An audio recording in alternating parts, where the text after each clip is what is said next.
эдмээр жигүүрлсэн 100 жил.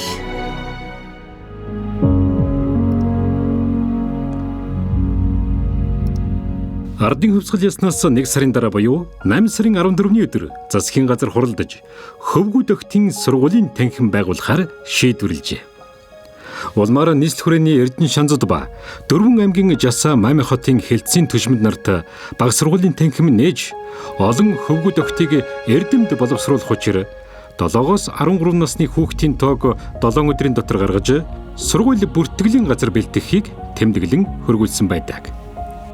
1921 онд цэргийн даргын сургууль улмаар багш бэлтгэх курсыг нээснээр мэргэжлийн боловсролын суурийг тавьжээ. 1921 оны 11-р сарын 2-ны өдөр буюу Луу өдрийн Луу цагт нийслэл хүрээнд анхны баг сургуулийг байгуулж цахилгаан мэдээний ерөнхий хороо байсан байшинд хичээлж эхэллээ. Энэхүү орчин цагийн анхны сургуулийн захирлаар Жамин гүн ажиллаж байжээ. Улмаар багш бэлтгэх 4 сарын курст анх 14 сурагч хэлсэж 1922 онд Чимэд Гомбожов нарын 8 хүн төгссөн Монгол улсад албан ёсоор бэлтгэгдсэн анхны багш нар болсон юм а. Тухайн үед Монгол улсад боловсролын систем үүсгэн бүрэлдээгүй байсан тул энэхүү баг сургуулийг дотоодыг хамгаалах яамны сургалтын хэлтээс хамааруулан 40 гаруй сурагч, 2 ажилчин, 2 багш, 1 захиралтай хичээлж эхлүүлсэн бөгөөд эдний дунд ардын жүжигчин Ичин хорлоо, ардын жүжигчин Долгор сүрэн, төрийн шагналт ардын зураач Намхай цэрэн, эрдэмтэн зохиолч Оюун нарын, хожимо Монголын урлаг соёлын томоохон цэхэтнүүд болсон олон алдартнууд сурч байлаа. Тус сургуульд баг сургуулийн дүрм ёсоор 8 хичээлийг хуваарийн дагуу үзэх ёстой байсан ч багш нарын хөрөлцөө дутмаг байсанд монгол хэл, тов бодлогын хичээлийг ихэвчлэн үзэж байлаа. Сургуульд үзэж байсан сурах бичгүүд нь Монгол улсхийн аймаг анх сурах хөвгүүдийн оюуны амыг нэх тодорхой тол хэмээгдэх оршив.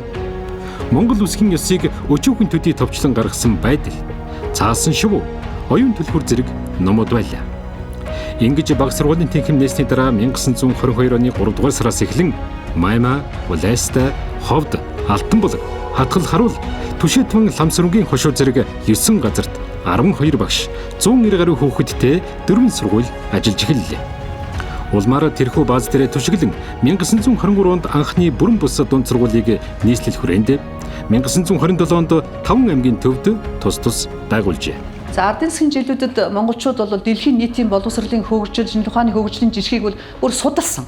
За тухайлбал 1923 онд батлагдсан эдийн засгийн үндсэн бодлого гэдэг баримт төчийг бол Монгол Ардын хувьсгалт намын 2 дугаар их хурлаар бол баталсан байдаг. За тэр баримт төчиг дээр юу гэж заадаг вэхээр зэрэг дэлхийн за тухайлбал Германд төмөн эрэм эрэгтэй хүмүүс дотор бичиг мэдэхгүй 4 хүн байна.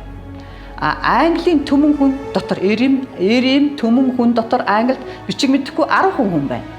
Төмөн эрэм Оросууд дотор бичиг мэддэг 3,000 хүн байна. Эрэм төмөн Япончууд дотор бичиг мэддэг 100 хүн байна гэдэг бүр ингээд судлаад тогтооцсон. За өөрөөр хэлбэл энэ чи яагаад ингээд судалж байгаа гэхээр зэрэг эдгээр улс орнууд одоо хөгжлөөрөө тэргүүлээд байгаа учраас яагаад тэргүүлээд байна вэ гэдээ үзсэн чинь боловсрол хөгжүүлсэн улс орнууд юм байна гэдгийг бүр бодлоо судлаа гаргачаад хэрвээ Монгол оронд боловсрол хөгжүүлэх гэвэл яг энэ улсуудын дистралаар нь бид нар сурж мэдэх ёстой юм а гэдэг бол зааж өгсөн байдаг юм. Бүр 23 он зааж өгсөн. 1924 оны 1-р сарын 31-нд Монгол улс анх ардыг гэрүүлэх яамтай болж анхныхан сайдаар Жамин гүнг томилжээ. Ардыг гэрүүлэх яамны өмнө тавигдсан томоохон зорилгоудын нэг бол 1924 онд Монгол Ардын хувьсгалт намын 3 дугаар их хурлаас гаргасан насанд хүрсэн хүмүүсийг бичгийн эрдэмт боловсруулах зорилтыг хэрэгжүүлэх ажил байлаа.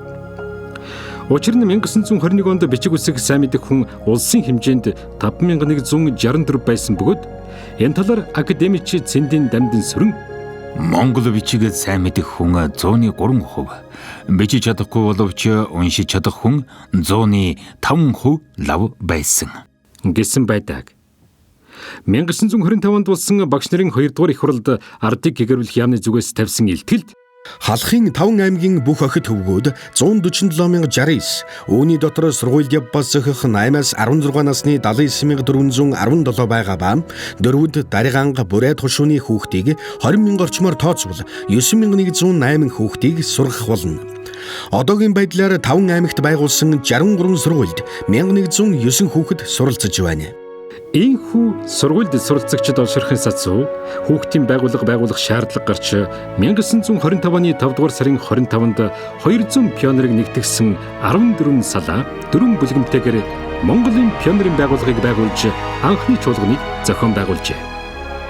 Тус хурлаас гарсан бас нэгэн чухал шийдвэр болоо гадаадд зохих насны хүмүүсийг улимжихнийг томилон явуулж сургууль хийлгэж боловсруулах нь чухал тул Монгол бичиг үсгтэй бөгөөд сурах төлөвтэй ба чанар сайтай бас ч бие махбод эрүүлийн явуулж байвал зохино гэсэн бөгөөд үүнийг баримтлан 1926 онд дунд сургуулийн 3-4 дугаар ангиас Герман, Франц, Орос улсад 14-өөс 20 насны 170 хүүхдийг суралцуулахаар явуулж тэдгэрийг ардыг гэрүүлэх яамны сайд Эрдэнэ Батхан өөрийн биеэр хөргөж өгсөн ажээ.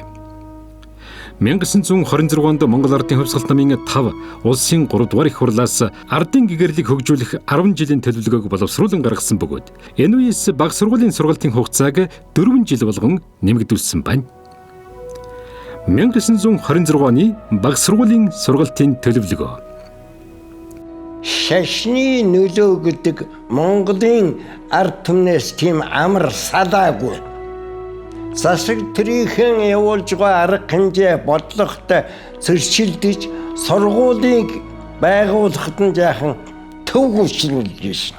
Тийм учраас л манай 9 хүнтэй гэдэг газарт гişэд хийж байсан тэр 20-ын хүүхдийг ороо үдэш айдагдаг, муухай дуурдаг, чан нохой шиг дуурдаг, гарч орж бодохгүй. Ингэхдээ тэрнийг дуулсан аав ээжийн нэр чинь хүүхдээ явуулна гэж таньж байхгүй.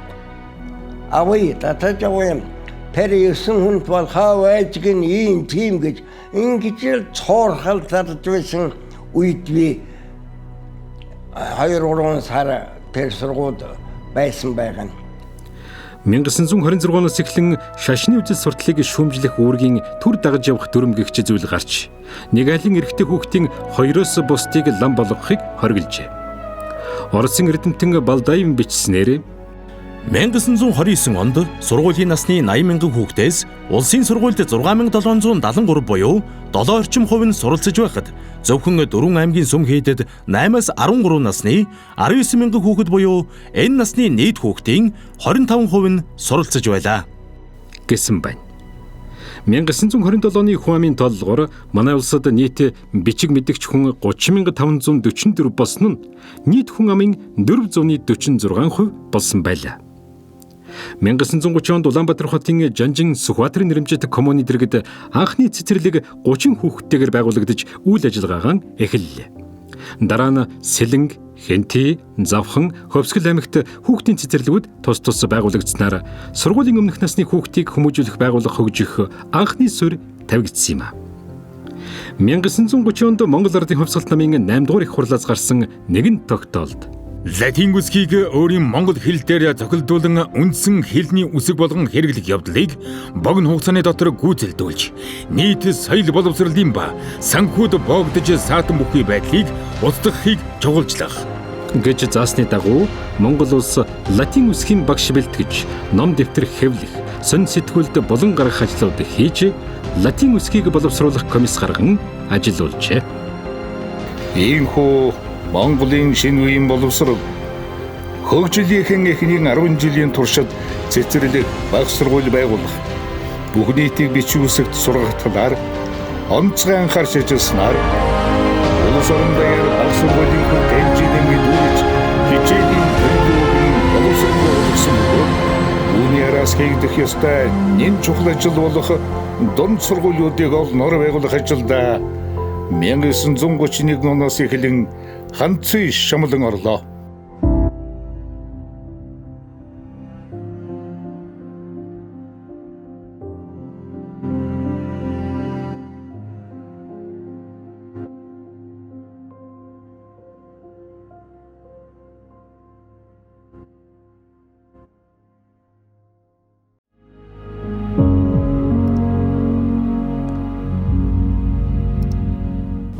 (1931 оны 5 дугаар сарын 1-нд Монгол орон даяар өрнөсөн нэгэн түүхэн чухал үйл явдал бол соёлын довтлогон байлаа. Үүний дагуу соёлын довтлогооны нэг том зорилт болох хөдөлмөрчдийг латин үсэгт сургах ажлыг эрчимтэй зохион байгуулж 2 жилийн дотор Улаанбаатарт 1400, Цэрэгт 6000, 13 аймагт 20,000 хүнийг бичиг үсэгт сургасан байна. 1932 онд бага сургууль 105, дунд сургууль 14 болсон бөгөөд цэцэрлэгийн хүмүүжүүлэгчийн төр курсад 29 хүн суралцуулж төгсгсөн нь цэцэрлэгийн багш нарыг бэлтгэх ажлын эхлэл болсон юм. Учир нь Монгол улс 1930-аас 33 онуудад 15-аас 25 насны залуучуудыг хамтын аж ахуйн боловсон хүчнийг бэлдэх зорилготой 1 жилийн хугацаатай аж ахуйн сургуулиудыг орон нутагт байгуулан ажилуулсан нь нэгэн зүйлийн тусгай мэргэжлийн сургууль байсан ба хүн амыг бичиг үсэгт тайлах бас нэгэн чухал алхам болжээ. Тэр үед ард түмнийг бичиг үсэгт сургах зам тэмч дардан байсангүй. Сайтар бэлтгэгдсэн багш дутагдaltaй, сургалтын хөтөлбөр нь үргэлж өөрчлөгддөг. Сургууль бүрт үзэх, сурах бичиг хүр тэмжгүй. Хичээллэх байр сууц муу, хичээлд хэрэглэх бүх төрлийн хэрэглэгдэхүүн хомс зэрэг суралцах орчин нөхцөл долимгхан байсан нь олон сурагчийн сурлагад сөргөөр нөлөөлж байлаа. Гэсэн ч тэр үеийн нам төрийн удирдлагууд үүнд шантралгүй, боловсролын бодлогоо тууштай хэрэгжүүлж, хойч үеэ бэлтгэсээр байсны тод жишээ бол 1935 онд багтааж бүх нийтээр бичиг үсгэтэн болох зорилтыг хэрэгжүүлэх болсон явдал байлаа. Ийхүү бичиг мэдэх хүнээр баг сумын залууст бичиг үсэг заалган сургах гэрийн сургалтын уламж даргаыг өргөн хэрэглэж, улаан гэрийн сургалтаар нам, эвлэл, эмэгтэйчүүдийн байгууллагын гишүүд, цэргийн ангуудын албан хаагчдыг бичиг үсэг сургах бүлгэм өргөнөр байгуулж ажиллуулсан юм. Улмаар багш сурагчдын гарын амлага болсон ном сурах бичиг нэн хэрэгтэй боллоо. Тиймээс сургуулиудад зориулан өмнө нь сургуулийн дэвтрүүд нэртэй хэвлэгдэж байсан ном гарын авлагыг анх удаа агуулга арга зүйн хувьд өргөжүүлэн сурах бичиг хэмээн хэвлэх болжээ. Ингээд бага дунд сургуульд зориулан хэвлэж байгаа номыг 1937 оноос сурах бичиг, хичээлээс гадуур унших ном, багш нарт зориулсан ном гэж ангилах болжээ. Иймээс 1930-аас 1940 онд явагдаж байсан соёлын довтлогоон болон хүн амыг бичиг үсэгт болгох нь манай улсын онц зорилго гэж үзэн орон даяар жилбэрийн төлөвлөгөө гарган ажиллаж байсан байна. Жишээ нь 1936 онд Завхан аймагт төгссөн улсын хяналтын тоо төлөвлөгөөгөөр л гэхэд нам, эвлэл, үйлдвэрчин болон бусад байгууллагын шугамаар нийт 2363 хүн, үүнээс хар 1263, лам 500, эмэгтэй 600 иргэнийг бичиг үсэгт тайлах ёстой байлаа. 1933 онд хүрээ хийдэж шавлан сууж байсан хүүхдийг гэрт нь буцаах тухай шийдвэр гарснаар лам болох хүүхэд эрс цөрч эхэллээ. Ардын засгийн жилүүдэд Монгол улсад боловсрол хөгжүүлэх асуудлыг бол одоо ардын засгийн жилүүдийн бодлого боловсруулсан. За энэ бодлогыг 1934 онд туралсан намын 9 дугаар хурлаас гаргаж байгаа юм. За энэ бодлогот юу гэж заадаг вэхээр зэрэг нэгт нь үндэсний бичгийг хөгжүүлье. Хоёрт нь хүүхдүүдээ бүгдийн сургууль сургая. Гуравт нь үндэсний урлаг уран сайхныг хөгжүүлье. Үндэсний ажилчин ангийг бэлдээ гэсэн бүр ийм бодлого гаргаад энэ бодлого бол 1960-аад он хүртэл үргэлжилж байгаа. 1934 оноос эхлэн сургуулийн хэргийг өрнүүлэх, хүн ардыг боловсруулах талаар төрөөс авч хэрэгжүүлж байгаа бодлогын хүрээнд ардын сайн дурын 100 цагийн сургуулиуд эрчимтэй байгуулагдаж эхэллээ. Уг сургуульд заах хичээлийн 4-ний 3 нь үндэсний хэл бичиг, 1% тоо бодлого ажиллах ба 2 жилийн дотор хүүхдийг сайн уншиж бичиж чадах болох зорилтыг хангах зорилготой байсан юм. Зөвхөн хувийн хөрөнгөөр үүсгэн байгуулах энэ сургуульд 8-аас 15 насны хоорондох 30 хүртэлх багчуудыг 5-аас 9 сард сургах ба 200-ны дотор нийт 800 орчим цагийн хичээл олгож төгсгдөг байжээ. 1939 оны байдлаар ардын сайн дурын сургууль 100 гаруй, сурагчдын тоо нь 4300 гаруй болсон агаад 1941 оноос уг сургуулийг улсын төсөвт авсан байна. 1934 онд ардын сургуульд 4000 хүүхэд, шашны сургуульд 15000 хүүхэд суралцж байсан нь 8 жилийн өмнөхөөс онц багасаагүй тул тусанд төр шашныг тусгаарлан явуулах тухай хууль гаргажээ.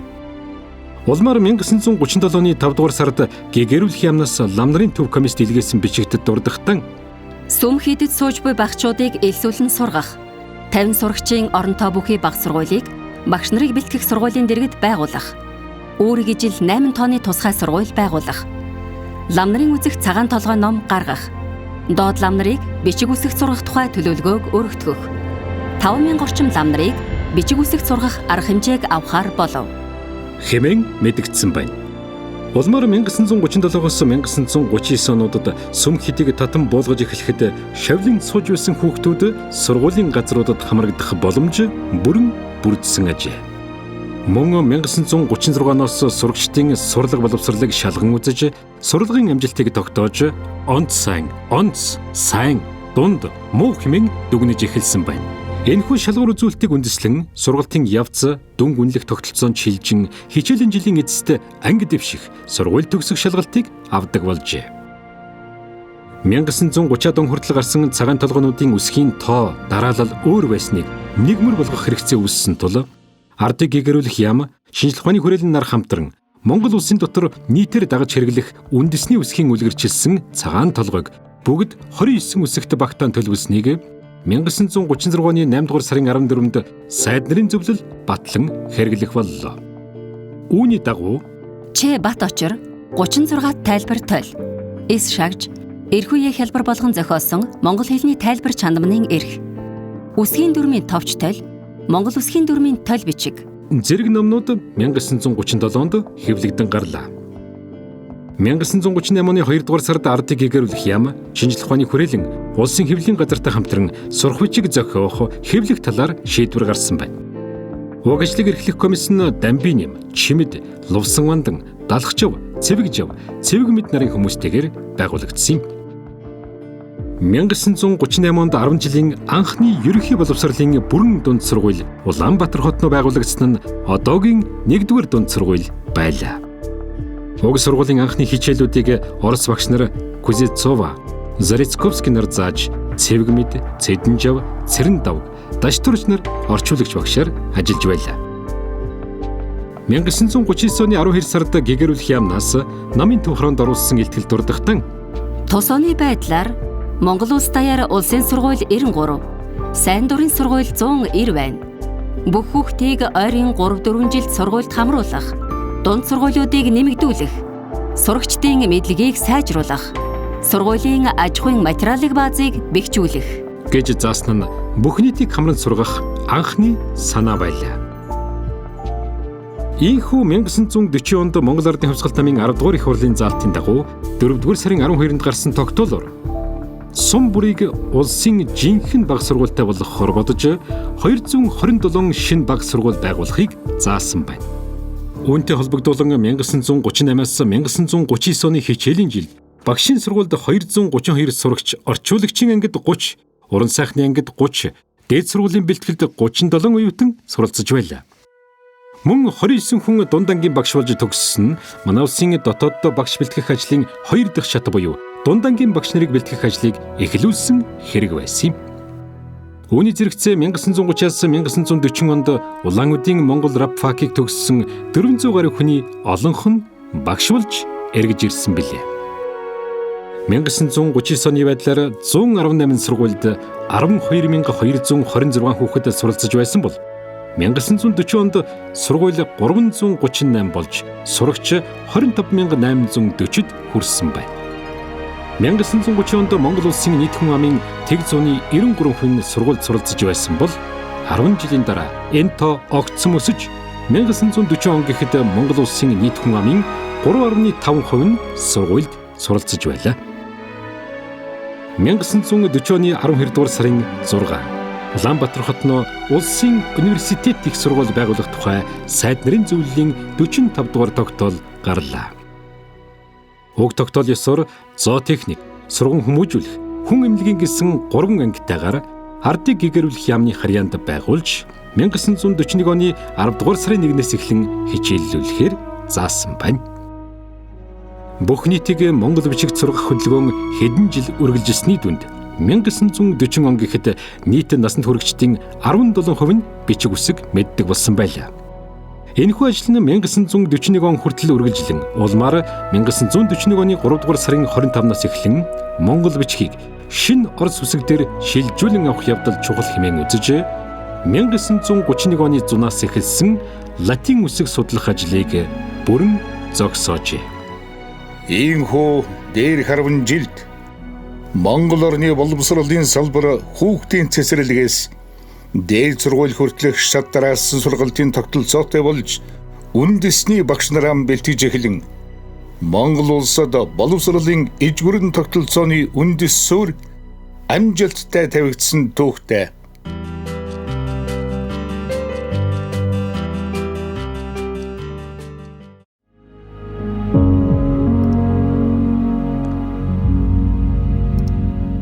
(1941) оны байдлаар Монгол улсад бага сургууль 319, 7 жилийн сургууль 11, 10 жилийн сургууль 1, тусгай мэргэжлийн сургууль 7, дээд сургууль 1 ажиллаж байсан бөгөөд эдгээр 339 сургуульд нийт 30,834 сурагч оюутан суралцж байлаа. Үүнээс хойш 1 жилийн дараа буюу 1942-нд байгуулагдсан Монгол улсын их сургуульд хүн эмнэлэг, зоотехник, багш нарын гэсэн 3 факультетийн бүрэлдэхүүнд мал эмнэлэг, биолог, тоо, физик, органик хим, органик бус хим, анатом гэсэн 7 тэнхэм ажиллаж байсан ба жинхэнэ ангид 93, бэлтгэл ангид 57 оюутан хичээллэж эхэлсэн байна. Ингэж Монгол улс цэцэрлэгээс эхлээд их сургууль хүртэлх бүх шатны сургуультай болж боловсролын бүрэн тогтолцоог бүрэлдүүлсэн юм. Улсын их сургууль байгуулагдсанаас 4 жилийн дараа анхны төгсөлт болж 35 оюутан үндэсний анхны их сургуулийн дипломыг гардан авч байсан түүхтэй. 1941 оны 3 дугаар сарын 25-ны өдөр гаргасан Монголын шинэ үсгийг тогтоох тухай тогтоолоор Орос үсэг дээр үндэслэсэн 35 үсэгтэй Монгол шинэ үсгийг баталж 1941 оны намраас 1-р ангиудад кирилл үсэг үзэж эхлэхэд бусад бүх ангиуд нэгэн зэрэг кирилл бичгээр хичээллэж эхэлжээ.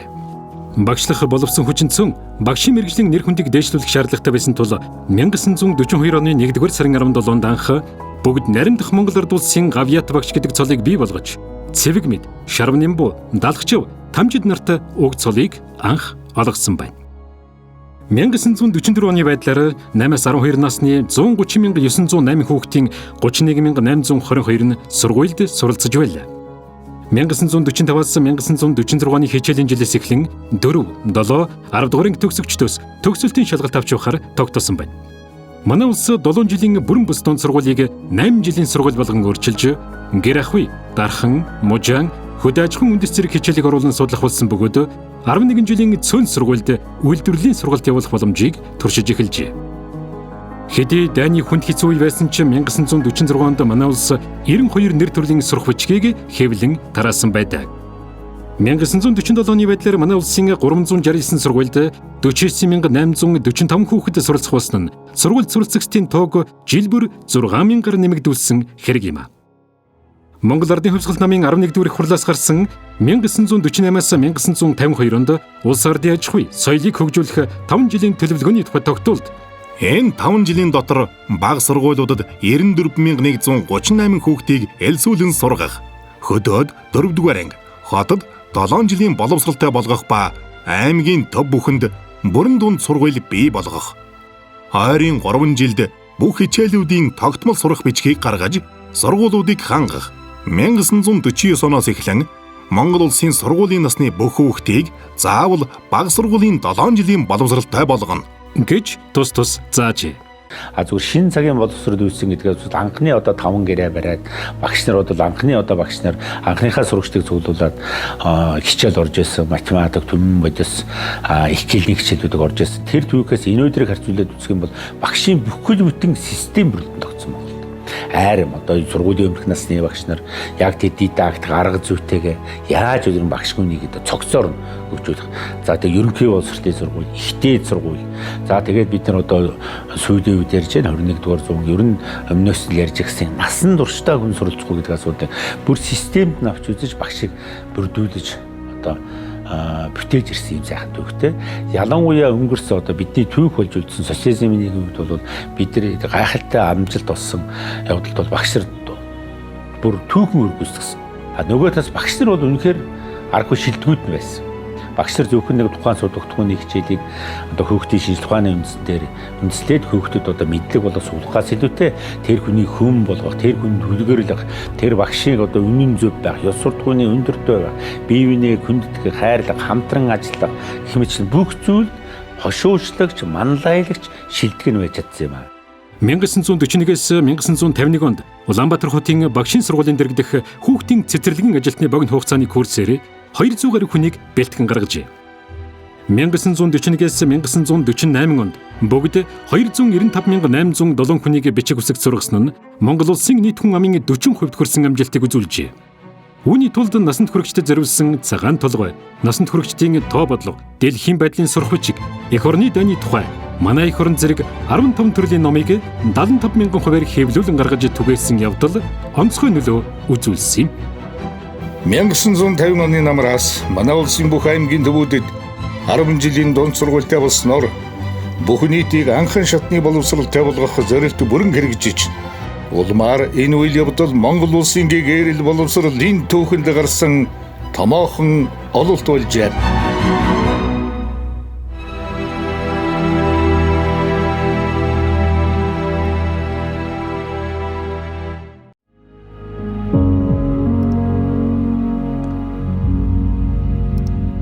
Монгол улс 1948-аас 1951 онуудад буюу ердөө 3 жилийн дотор насанд хүрсэн бүх хүн амынхан 87%-ийг бичиг үсэгт бүрэн тайлсан төдийгүй 1952 онд бүгд найрамдах Монгол ард улс бүрэн бичиг үсэгтэн болох болно гэсэн эрмэн зорилтыг дэвшүүлсэн байна. 1951 онд сайдрын зөвлөлөөс гаргасан тогтоолыг үндэслэн математик, физик, биологи, газар зүй, хэл түүхийн гэсэн 3 үндсэн ангитайгаар 1951 оны 9 дугаар сарын 1-ээс Багшийн институтыг байгуулсан нь өнөөгийн Монгол улсын багшийн их сургуулийн эхлэл болжээ. Тухайн онд Архангай, Дорнод аймагт багшийн сургууль байгуулсан бөгөөд бага ангийн багш нарыг олноор бэлдэж эхэлсэн юм. 1952 онд сайдрын зөвлөлөөс ардын гэгэрлийн ажлыг сайжруулах арга хэмжээний тухай тогтоол гаргалаа. Уг тогтоолд сургуулийн захирлаар зохиох дээд дунд боловсралтай 3-аас цөөнгүй жил ажилласан багш нарыг томилж байх. Багш нарыг нэг сургуульд 4-өөс цөөнгүй жил тогтвортой ажилуулах. Захирал эрхлэгчид багш нарын мэргэжил дээшлүүлэх семинарыг жил бүр явуулж байх. Багш бэлтгэх сургуулийн ээлсэлт, төгсөлтийг нэмэгдүүлэх. Сургуулиудад залуу байгальч, залуу техникчдийн эд ишний ногоо тарих, орон нутаг судлах, мод тарих дугуйлангуудыг хичээллүүлэх гэсэн заалт өгчээ. Мөн 1952 онд Солонгосын дайны улмаас өнчирсэн 200 хүүхдийг хүлээн авч тусгай цэцэрлэгт хүмүүжүүлж эхэлсэн бөгөөд эдгээр хүүхдийг тусгай бага сургуульд сурган 1959 оны хүртэл асран хүмүүжүүлснээс гадна Солонгосын 30 оюутныг өөрийн их дээд сургуульд сургажээ. Социалист гэх тодтолтой байсан зөвлөлт холбоот улс тэргүүтийн орнуудад 1950-ад оны дундуур боловсролын шинжилгээг хэрэгжүүлэх судалгааны байгууллагууд байгуулагдаж эхэллээ. Энэ үйл явцын нөлөөгөөр 1956 онд багш нарын мэргэжил дээшлүүлэх институтыг гэгэрлийн яамны харьяанд байгуулсан нь одоогийн боловсролын хүрээлэн байлаа. Энэ хүрээлэн Монгол улсын ерөнхий дунд боловсролын 4 удаагийн том шинжилгээний агуулга, арга зүйн үндсийг боловсруулж турчин хэрэгжүүлсэн юм. 1954 онд сайдрын зөвлөлийн 368 дугаар тогтоол гаргаж Улаанбаатар хотын 1, 2 дугаар дунд сургуулийн 1-ээс 4 дугаар ангиудад орос хэлний хичээлийг заах болжээ. 1955 онд гимнастикийн сургууль байгуулж 60 сурагчтайгаар 3 сар хагас хичээллүүлэх боллоо. Энэ нь манай улсын анхны биеийн тамирын тусгай сургууль байсан юм. Мөн онд мал аж ахуйг нарийн тодорхой үзэх зорилгоор хөдөө аж ахуйн амьтад сэдвийн цагийг 42 болгон нэмэгдүүлэх. 9 ба 10 дугаар ангид Монгол улсын түүх 1956 оноос утга зохиолын хичээл заах болсон нь дунд сургуулийн агуулгыг эх орны ажил, амьдрал, түүх, ард түмний соёл, өв уламжлалтай танилцуулах ажлын эхлэл болжээ. 1955 онд гэгэрлийн яамны орлогч Сайд Содов 7 болон 10 жилийн дунд сургуулийн нэг загварын барилгын 5 янзын зургийг зөвлөлт холбоот улсаас авчирсан нь сургуулийн барилгын стандартын тухайдах анхны үйл явдал болсон бөгөөд энэ зургийн дагуу Улаанбаатар хотын 5, 45, 14 дугаар сургуулиудын барилгыг барьж байгуулсан юм. Бүх нийтийг анхан шатны боловсролтой болгох ажлын хэрэгжилтийн шат болох 1947-оос 1957 онуудад манай улсын боловсролын систем асар хурдцтай өөрчлөгдсөн бөгөөд ялангуяа 1957 он бол манай улсын ардын аж ахуй, соёлыг хөгжүүлэх 2 дугаар 5 жилийн төлөвлөгөөний эцсийн жил байсан юм. Ардыг гэгэрүүлэх яамнаас тавьсан энэ тайлан нь үндсэндээ 1921 оноос хойш 36 жилд манай улсын сургууль гэгэрлийн байгууллагын хийж хэрэгжүүлж ирсэн ажлын үр дүнг харуулсан билээ. Эдгээр тоо баримтаас дурдвал 5 жилийн дотор 68054 хүүхдийг ерөнхий боловсролын сургуулиар сургаж 4, 7, 10 жилийн боловсралтай болгон төгсгсөний дотор 10,000 хүүхдийг аж ахуй дээр гаргаж өгсөн байна. 1956 оноос эхлэн бүх тусгай мэргэжлийн техникумуудын ээлсэлтийг 7 жилийн боловсралтай сурагчдаар хангаж чадсан байна. 1956-аас 1957 оны хичээлийн жилийн дүнгээр үзэхэд сургуулийн насны бүх хүүхдийг 92.8%-аар хамарч сургаж чадсан. 1957-оос 1958 оны хичээлийн дүнгээр сургуулийн насны бүх хүүхдийн 97.7% буюу 63,017-г нь хамруулж сургасан амжилттай байлаа. Оройн сургууль байгуулагдсан 1955 оноос хойш 4 жилийн боловсралтай 727, бүрэн ба бүрэн бус боловсралтай 600, нийт 1327 хүнийг төгсгөн гаргажээ. 2 дугаар 5 жилийн хугацаанд нийт 39 цэцэрлэгийг шинээр байгуулсан бөгөөд 1957 онд нийт 96 цэцэрлэгээр 7000 хүүхдийг сурган хүмүүжүүлж байна. Улсын их сургууль 1956 оноос англи хэлний анги мэрэгжил дэвшлүүлэх факультетийг байгуулсан бөгөөд тус онд улсын их сургуулийн багш Лувсан Ванданд профессор цол олгосон нь Монгол улсад эрдэмийн профессор цол олгож эхэлсний эхлэл байлаа.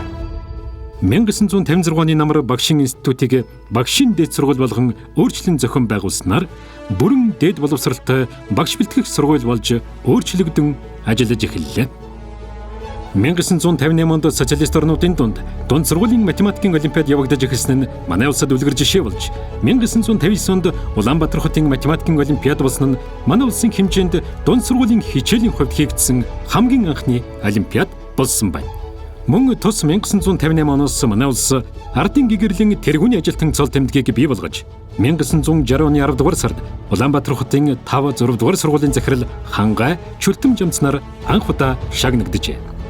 1958 онд улсын их сургуулийн зоо мал эмнэлгийн факультетийг өргөтгөж хөдөө аж ахуйн дэд сургууль болгосон бөгөөд уг сургууль нь мал эмнэлэг, зоотехник, агроном гэсэн 3 факультеттэй мэргэжлийн 10 гаруй тэнхим 500 оюутан 50 гаруй багштайгаар үйл ажиллагаагаа эхэлжээ.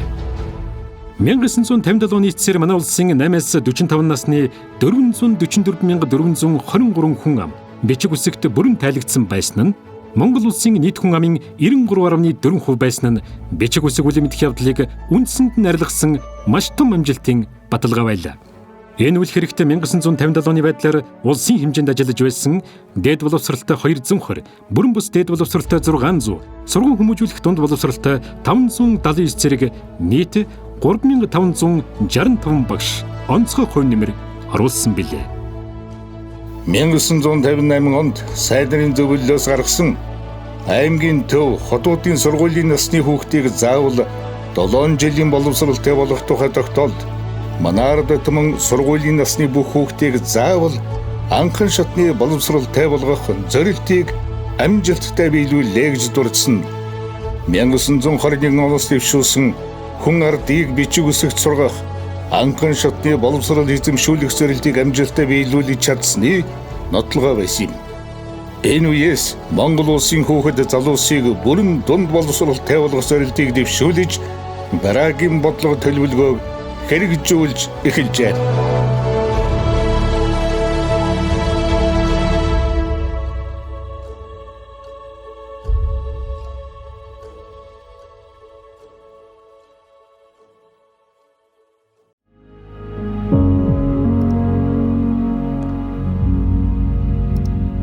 Ерөнхий боловсролын сургуулийн хичээлийн жилийн төлөвлөгөө программыг турших ажлын тухай сайдрын зөвлөлийн тогтоол 1961 оны 9-р сарын 29-нд гарсны дагуу 7 жилийн сургуулийг 8 жил, 10 жилийн сургуулийг 11 жил болгох, 1970 он гэхэд зохих насны хүүхдийн 385-ыг цэцэрлэгт хамруулж, 8-аас 18 насны бүх хүүхдийг сургуульд хамруулна гэж заасан байна. 1961 онд ангаах ухааны дээд сургуулийг 5 факультет, 30-аад тэнхим, 60-аад профессор багш, 800 гаруй оюутантайгаар хичээллүүлж эхэллээ.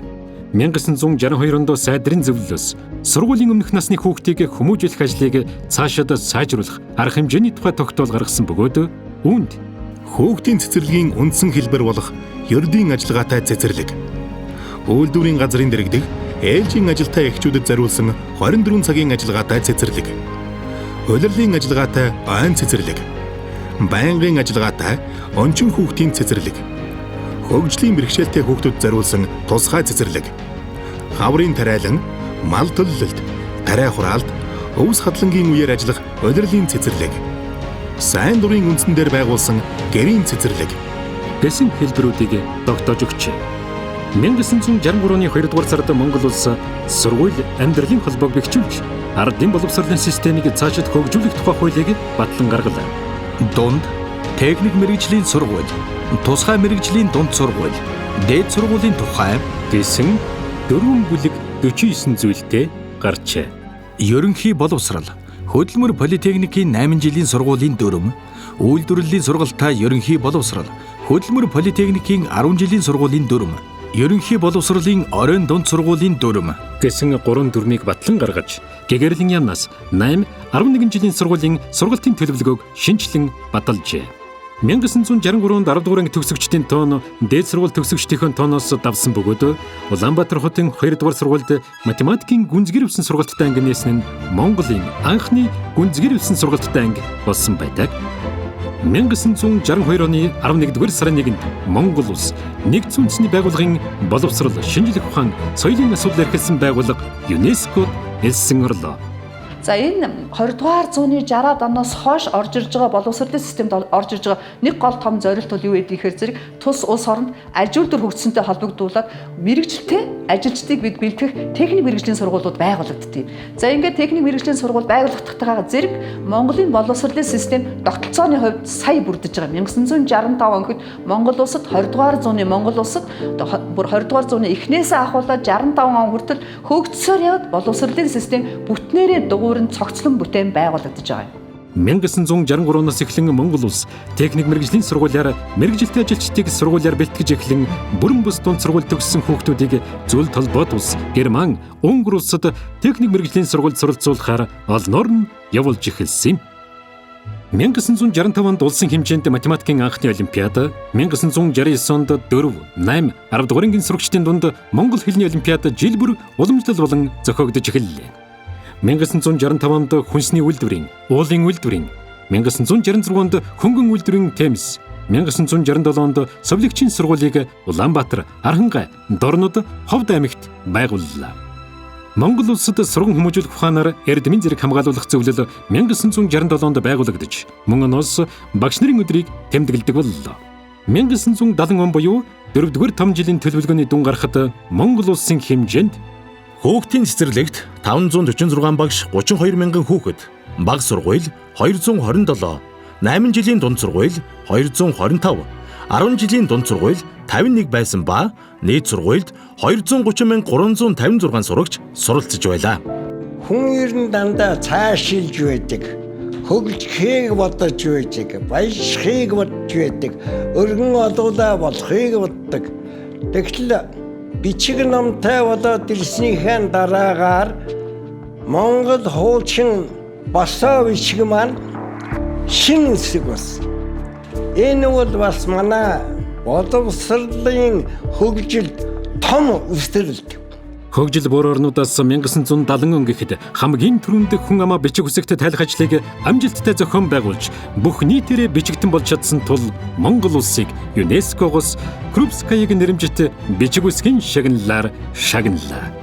Манай улс нь 1970 он гэхэд ерөнхий боловсролын 503 сургуульд 245,883 хүүхэд сурч, 5 дээд сургуульд 8,427 оюутан, 19 техникумд 11,121, 28 техник мэргэжлийн сургуульд 10,628 суралцагч, 295 ерөнхий боловсролын сургуульд 15,477 хүн гээд нийт 850 сургуульд бүгд 276,059 хүн суралцж байлаа. 1971 онд сайдрын зөвлөөс гаргасан ерөнхий боловсролын сургуулийн системийг сайжруулах арга хэмжээний тухай тогтоолд цаашид сургуулийг бүх нийтээр хамран сургах 8 жилийн бүрэн бус дунд сургууль, 10 жилийн бүрэн дунд сургууль байхаар тогтсон ба шинжлэх ухааны үндсийг 4-р ангиас эхлүүлэн үзэх.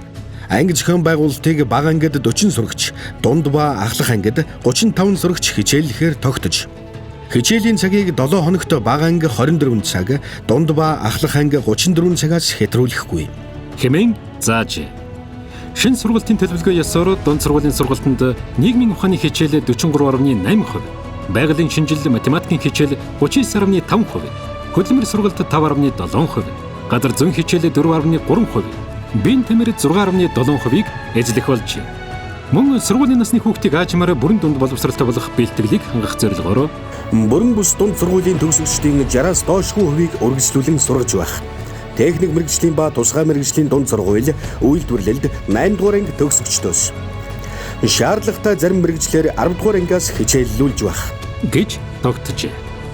Сургуулийн насны хүүхдэд боловсролыг адил тэгш олгох зорилгоор Монгол улс 1971 оноос эхлэн хөгжлийн бэрхшээлтэй хүүхдийг сургах анхны тусгай сургуулийг байгуулжээ. Дээрх жилүүдэд Монгол улс бүх нийтийг бүрэн бус дунд боловсролтой болох сорилтыг хэрэгжүүлэх суурь алхмуудыг амжилттай хэрэгжүүлсэн бөгөөд боловсролын анхны хуулийг баталж холбогдох журмуудыг гарга мөрдүүлж их дээд сургуулиудыг байгуулж техник мэргэжлийн сургуульд залуучуудыг олноор нь бэлтгэн гаргаж бага дунд боловсролтой холбогдох хичээлийн програмуудыг шинжилэн тогтоосон билээ.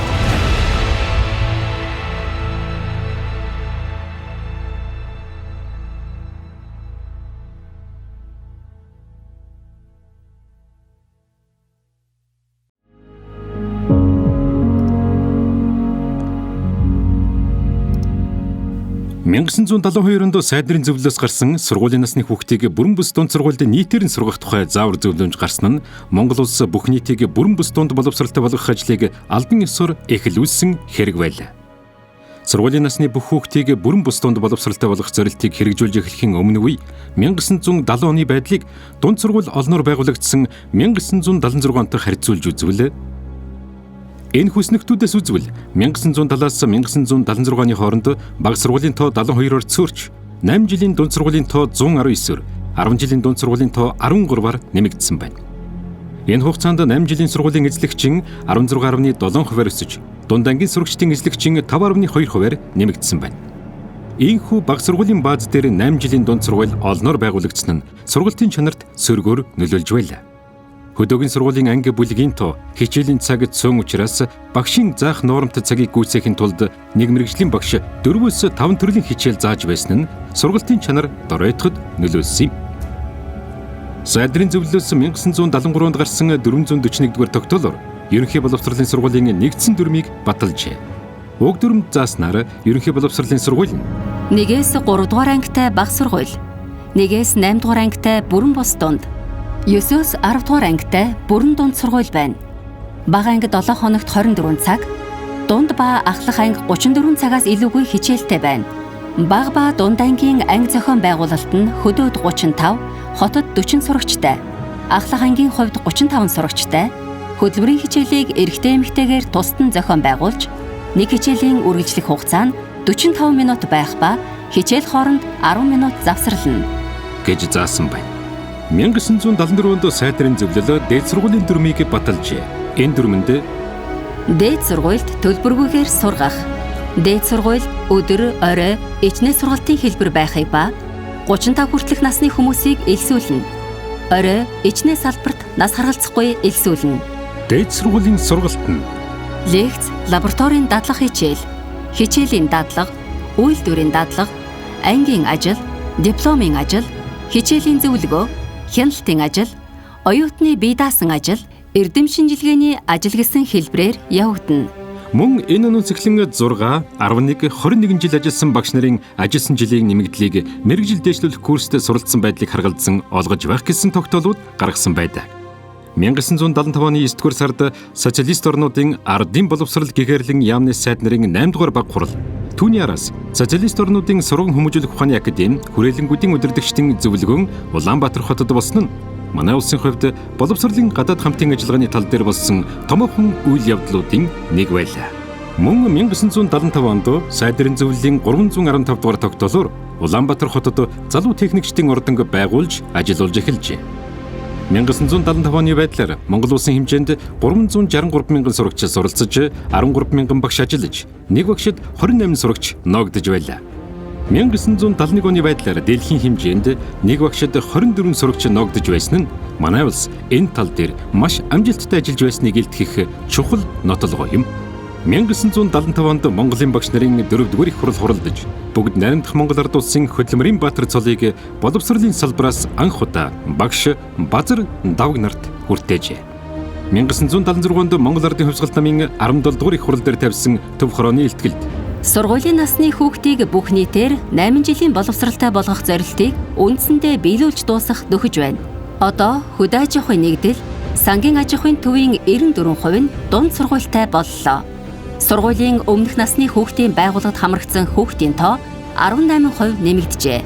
Ардын боловсролын системийг улам боловсронгуй болгож, хүүхдийг бүх нийтээр нь бүрэн бус дунд боловсралтай болгох журамд шилжих нөхцөлийг бэлтгэж эхлэх явдал ээлжит зорилт болон тулгарч байна гэж 1976 онд Орос хэлний 100 багшийг зөвлөлт талбайд улсаас урьж ирүүлэн орон нутагт ажиллууллаа. 1977 оноос эхлэн сурагчдын дотор байрны хангамжийг сайжруулах зорилгоор байрны угсрамл модон барилгыг зөвлөлт талбайд улсаас авч сумдад барьж эхэлсэн юм. Энэ онд 60 гаруй ийм барилга хүлээн авлаа. 1978 онд пионерын найрамдал цусланг Улаанбаатарын ойролцоо байгуулж ашиглалтанд оруулсан юм. Хожим нь олон улсын хүүхэд амардаг өвлийн ажиллагаатай цуслан болгожээ. 1978 оны яамны тайланд орсон зарим баримтыг дурдъя. 1978 онд 573 сургууль ажиллаж 350,200 хүүхэд суралцаж нийт 411 сургуульд нь дотор байртай. Түүнд 58,898 сурагч сууж байжээ. 1979 онд сайдрын зөвлөлөөс дунд сургуулийн сурагчдыг нийгмийн тустай хөдөлмөрт оролцуулах хугацааны тухай тогтоол гаргалаа. Энэ тогтоолын ёсоор сумын болон сангийн аж ахуйн сургуулийн 1-8 дугаар ангийн сурагчдаар 2-3 хоногийн хугацаатай төлөв боожуулах ажилд туслуулах, улсын ба орон нутгийн хотын 4-10 дугаар анги, хөдөөгийн сургуулийн 9-10 дугаар ангийн сурагчдаар намрын хадлан тэжээл бэлтгэх, ургац сураах ажилд туслуулж байхаар шийдвэрлэжээ. Мөн энэ тогтоол хичээлийн жилийн улирал амралтын хугацааг шинжилэн тогтоож, 3 дугаар улирлын амралтыг хаврын мал төлөвлөлтийн хугацааны үед тохируулж өөрчилсөн нь сурагчдыг хөдөө аж ахуйн хөдөлмөрт оролцуулан сургахад чухал ач холбогдолтой шийдвэр болсон юм а. Намын төвхөр 1979 онд залуу техникчдийн урдны салбарыг аймагуудад байгуулах, хүүхэд залуучуудын нэвтрхий төлөвчгийг бэлтгэн хэвлүүлэх тухай тогтоол гаргасны дагуу зарим аймагуудад салбар байгуулагдаж, хүүхэд залуучуудын нэвтрхий төл 3 битэр хэвлэгдэн гарсан нь манай хүүхэд багчуудын техникийн сэтгэлгээг хөгжүүлэх, шинжлэх ухааны мэдлэгийг дээшлүүлэхэд ихээхэн аж тустай ажил болсон юм. 1979 онд Ховд аймагт багшийн дээд сургууль, Улаанбаатар хотод Орос хэлний дээд сургууль байгуулагдсан нь бүх шатны сургуулиудын гадаад хэлний багш нар бэлтгэх ажилд гарсан том амжилт байлаа. 1979 онд сайдрын зөвлөлт тогтоол гаргаж, дунд сургуулийн 4-10 дугаар ангийн Орос хэлний сурах бичгийг багшийн ба сурагчийн номт пянцтайгаар хэвлүүлэх тогтоол гаргасан байна. Энэ тогтоолын дагуу Орос хэлний радуга гэдэг цуврал сурах бичиг хэвлэгдэн гарсан бөгөөд энэ сурах бичиг нь сургалтанд 10 гаруй жил тогтвортой хэрэглэгдсэн юм. Мөн энэ онд хөдөлмөр цалин хөлсний улсын хороо, багшийн боловсролын зэрэг тодорхойлох, багшилсан буюу сурган хүмүүжүүлэх ажил хийсэн хугацааг тооцох журам, дунд сургуулийн захирал, багш нарын сургалтын ажлын цагийн норм, цалингийн тухай зааврыг баталжээ. 1981 онд ардын боловсролын яамнаас техник мэргэжлийн сургуулийн үйлдвэрлэлийн дадлагын үлгэрчилсэн дүрм, дунд сургуулийн ариун цэврийн дүрм, сурагчдын ариун цэврийн дүрмийг тус батлан гаргасан байна.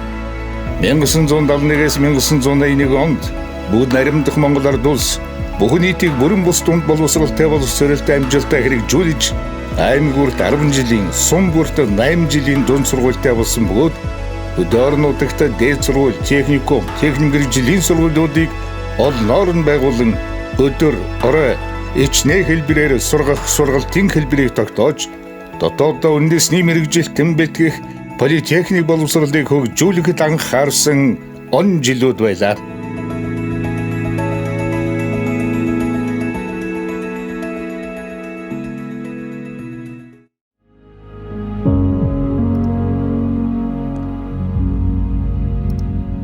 (1982) онд бүгд найрамдах Монгол ард улсын дээд тусгай дунд техник мэргэжлийн боловсролын улсын хороог ардын боловсролын яамтай нэгтгэж, дээд сургууль, техникум, техник мэргэжлийн сургууль, дунд сургуулиуд, хүүхдийн цэцэрлэг бүгд яамд харьяалуулсан байна.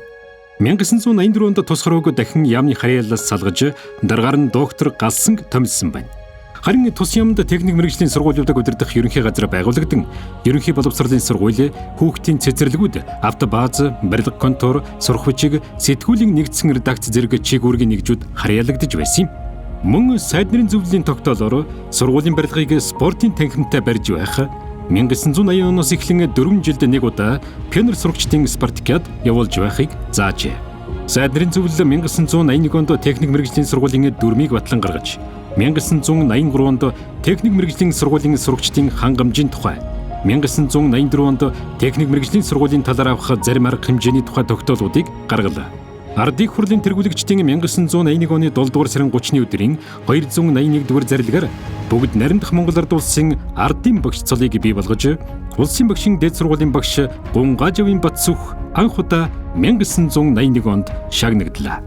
1980 оны байдлаар Монгол улсын хэмжээнд 414 сургуулийн дотор баринд нийт 63393 хүүхэд сууж байсан бөгөөд энэ нь дотор баринд суух хүсэл гаргасан хүүхдийн 61.8% болж байсныг яамны тайланд дурдсан байна. 1980-ад оноос эхлэн сурагчдын хүйсэн харьцаа бага зэрэг алдагдаж эхэлсэн юм.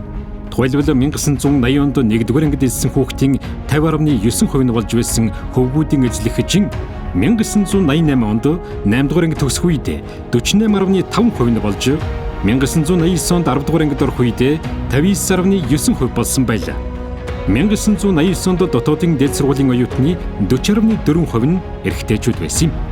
1982 оны 12-р сард бүгд найрамдах Монгол Ард улсын ардын их хурлын чуулганаар ерөнхий боловсролын сургуулийн сургалт хүмүүжлийн ажлыг цаашид сайжруулах тухай асуудлыг хэлэлцэхдээ бүх нийтийг бүрэн бус дунд боловсролтой болгох зорилтыг амжилттай хэрэгжүүлж байна гэж дүгнсэн бөгөөд бүгд найрамдах Монгол Ард улсын ардын боловсролын хууль батлан гаргав. Энэ хуулийн 4-р зүйлд уг хуулийн үндсэн зарчмыг тодорхойлохдоо бүгд найрамдах Монгол Ард улсын иргэдийг сурч боловсроход эрэгтэй, эмэгтэй, арьс, яс үндэс, шашин шүтлэг, нийгмийн гарал байдлаар ялгуурлахгүй байх. Бүх хүүхэд залуучуудад боловсрол заавал эзэмшүүлэх. Сургалт хүмүүжлийн бүх байгууллага нь улс олон нийтийн шинжтэй байх. Төрөлх хэлээр суралцах эрхээр хангах. Бүх төрлийн сургуульд үн төлбөргүй сургах.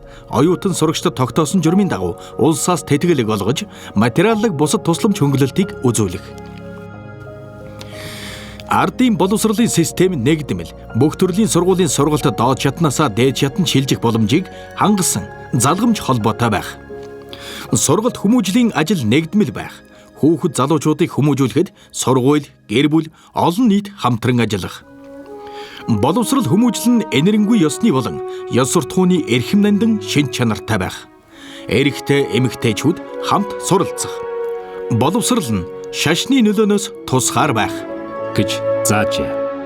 1980 оны эцгийхэд боловсролын яамны хэмжээгээр 100 гаруй сурах хүчиг, мөн тэр тооны заахарга зүй, багш сурагчдын гарын авлага, тохимол, Монгол уран зохиол, орчуулга нам зохиол гэдэг жил бүр бүгд 400 орчим нэр төрлийн ойролцоогоор 4000 орчим хэвлэлийн хуудас номыг олон 100,000 хувиар хэвлэн тараадаг байлаа. Боловсролын яамны хэвлүүлдэг ном сурах хүчиг нь улсын хэвлэлийн газрын жилийн ажлын 70% болдог байсан юм. Бага дунд сургуулийн сурах хүчиг бараг бүтнээр үндэсний зохиогчтой болсон нь яамны хэвлэлийн ажлын чухал ололт байлаа. Яамны хэвлэлийн энэхүү нүсэр ажлыг Ахмад багш Дэмбэрэл 1960-ад оноос 30-аад жил удирдах байлаа. 1984 онд сургуулийн хүүхдийн хүмүүжлийн асуудал нь бүх нийтийн хэрэг мөн гэж тунхаглаад хүүхдийн байгууллагад тавих анхаарал халамж өргөжж, аян хөдөлгөөн олонтаа өрнөж, сургууль бүрийг албан газрууд шефлэн авч сургалт хүмүүжлийн ажилд 110 сая төгрөгийн тусламж үзүүлж, сургууль дээр өөрсдийн ажил мэргэжлийн чиглэлийн дагуу бүлгэм, дугуйлан байгуулан ажилуулах зэргээр тусалж хүүхдийн хүмүүжлийн байдалд ач холбогдол онцгой өгч байсан юм. Урлаг, уран сайхны олон зуун дугуйлан ажиллаж, олон аймгийн хүүхдийн урлагийн хамтлаг, чуулгууд Улаанбаатар хотод жил бүр тоглолт хийж байлаа. Энэ үед пионерын зурсангууд ч олон байгуулагдсан бөгөөд 1985 он гэхэд хүүхдийн зурсанд 80,000 гаруй хүүхэд амарч байлаа. 1984 онд сайд нарын зөвлөл сургуулийн өмнөх насны хүүхдийн байгууллагын талаар авах арга хэмжээний тухай тогтоол гаргалаа. Тэгээ ерөөсө боловсрол гэдэг бол 3 том тодгор зүйл байж байгаа юм. Суралцах уу гэдэг үйл, багшлах уу гэдэг үйл. Тэрний одоо чухал холбоос болж байгаа тэр чухал зүйл юу гэвэл тэр сургалтын хөтөлбөр нь бол хөдөлгөөч хүч нь байт юм аа.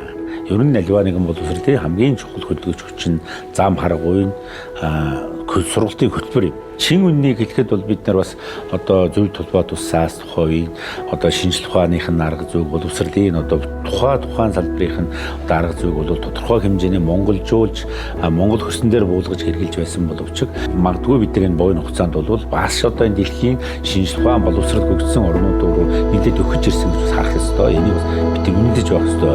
Энэ зүй ёсны үнэлгээ байх ёстой. Мөн 1984 онд академич Цэгмдийн зохиосон 7 дугаар ангийн бүгд найрамдах Монгол Ард улсын физик газар зүй сурах хүчиг, 1990 онд профессор Цэндийн зохиосон 10 дугаар ангийн Монголын уран зохиол номууд төрийн шагнал хүртсэн нь боловсролын салбарын амжилтыг баттган харуулсан үйл явдал болжээ. Мөн ардын боловсролын яамны сайдын 1985 оны 151-р тушаалаар 1985-аас 1986 оны хичээлийн жилд дунд сургуулийн 7-8 дугаар ангид монгол бичгийн хичээлийг судлахаар шийдвэрлэж сурхуучиг зохиогчийг томилжээ. 1978 онд 1-р ангид орсон нийт хүүхдийн 90% нь 1986 он гэхэд ерөнхий боловсролын дунд сургуулийн 8-р ангийг төгссөн. 1980-ад оны дунд үе гэхэд ангиллалд сургууль завсардалт эрс багассныг харуулж бүх нийтийг бүрэн бүс дунд боловсрол эзэмшүүлэх бодлого үр дүнтэй байсныг илтгэж байсан юм. 1980-аас 82 онд хичээлийн жилд багш нар их дутагдaltaй байсан учраас Монгол Улсын их сургууль, улсын багшийн дэд сургуулийн төгсөх ангийн 50 шахам оюутныг 1 жил ажиллангаа суралцах шийдвэр гаргаж, хавран тэднийг улсын шалгалтанд оруулж төгсгөж байлаа. 1982 оноос сургууль хүмүүжүүлэх ухааны хүрээлэнгийн багш нарын мэргэжил дэвшлүүлэх салбар, улсын багшийн дэд сургуулийн багш нарын мэргэжил дэвшлүүлэх факультетийн суурин дээр багш нарын мэргэжил дэвшлүүлэх институтыг байгуулж 1983 оноос ажиллаж эхэллээ. Ийм арга хэмжээ авсны үр дүнд 1986 онд цэцэрлэгийн хүмүүжүүлэгч багш 2349, дунд сургуулийн багш 19076, техник мэргэжлийн сургуулийн багш 1916, тусгай мэргэжлийн дунд сургуулийн багш 1224, дээд сургуулийн профессор багш 1488, улсын хэмжээгээр 26053 багш ажиллаж байсан нь боловсролын салбарт гарсан томоохон амжилт байлаа. 1986 онд ерөнхий боловсролын сургуулийн системийг боловсронгуй болгох талаар авах арга хэмжээний тухай Монгол Ардын Хувьсгалт намын төв хороо, сайдрын зөвлөлийн тогтоол, Монгол Ардын Хувьсгалт намын төв хорооны сэдэв гарчээ. Уг сэдэвт дунд сургуульд мэдээлэл зүй, эрх зүй, ёс суртахуун, цэргийн анхан шатны бэлтгэл, хөдөө аж ахуй, аж үйлдвэрийн үндэс гэдэг хичээлүүдийг шинээр оруулахар боллоо. Мөн ахлахангийн сурагчдад орос хэл, физик, математик, хим, биолог, нийгмийн ухааны салбарын зарим хичээлийг гүнзгийрүүлэн судлах бололцоог нэмэгдүүлнэ гэсэн нь чухал заалт болсон юм а. Уг сэдэвт орсон нэг онцлог санаа бол 1988 оны үеэс хүүхдийг 7 настайгаас нь сургуульд сургах боллоо. Олон нийтээс уур амьсгал, байгалийн хадуу ширүүн нөхцөлтэй Монгол оронд хөдөөгийн дунд сургуулийн дотор байранд бага насны хүүхдийг гэр орноос нь хол хөндөй удаан хугацаагаар сургуульд сургах явдлыг харзнаа гэсэн санал их гарсан боловч 7 наснаас нь эхлэн сургаж эхэлсэн юм. Гэвч 7 наснаас нь сургуульд сургах явдал удалгүй өөрчлөгдөж, хуучны 8 наснаас нь сургадаг тогтолцоонд эргэн оржээ.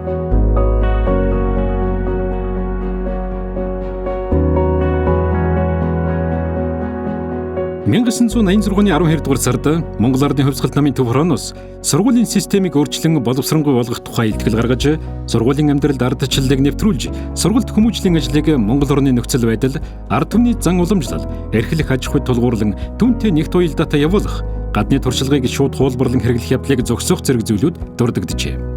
1987 онд Монгол Ардын Хувьсгалт намын төв хороо тогтоол гаргаж, Монголын багш нарын 5 дугаар их хурлыг хуралдуулах тухай шийдвэр гарлаа.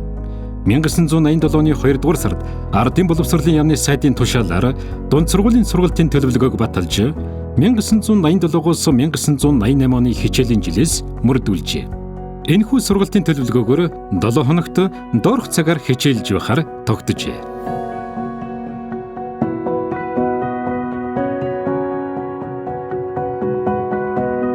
1988-аас 1989 оны хичээлийн жилээс бүх дунд сургуулийн ахлах ангид тооцоолон бодох техник, мэдээлэл зүйн үндэс, Монгол үжиг гэдэг хичээлүүдийг шинээр оруулах боллоо. 1989 оны 6 дугаар сард Монголын багш нарын 5 дугаар их хурал хуралдаж, тус хуралд ардын боловсролын талаар хийх өөрчлөлт байгуулалтын тухай сайд даваа сүрэн илтгэл тавьж, ерөнхий боловсролын талаар хийх өөрчлөлт шинжилтийн чиглэлүүдийг хэлэлцэн сайшаах, боловсролын бүх шатны байгууллагад хийх өөрчлөлтийн гол санааг агуулсан тогтоол баталсан юм.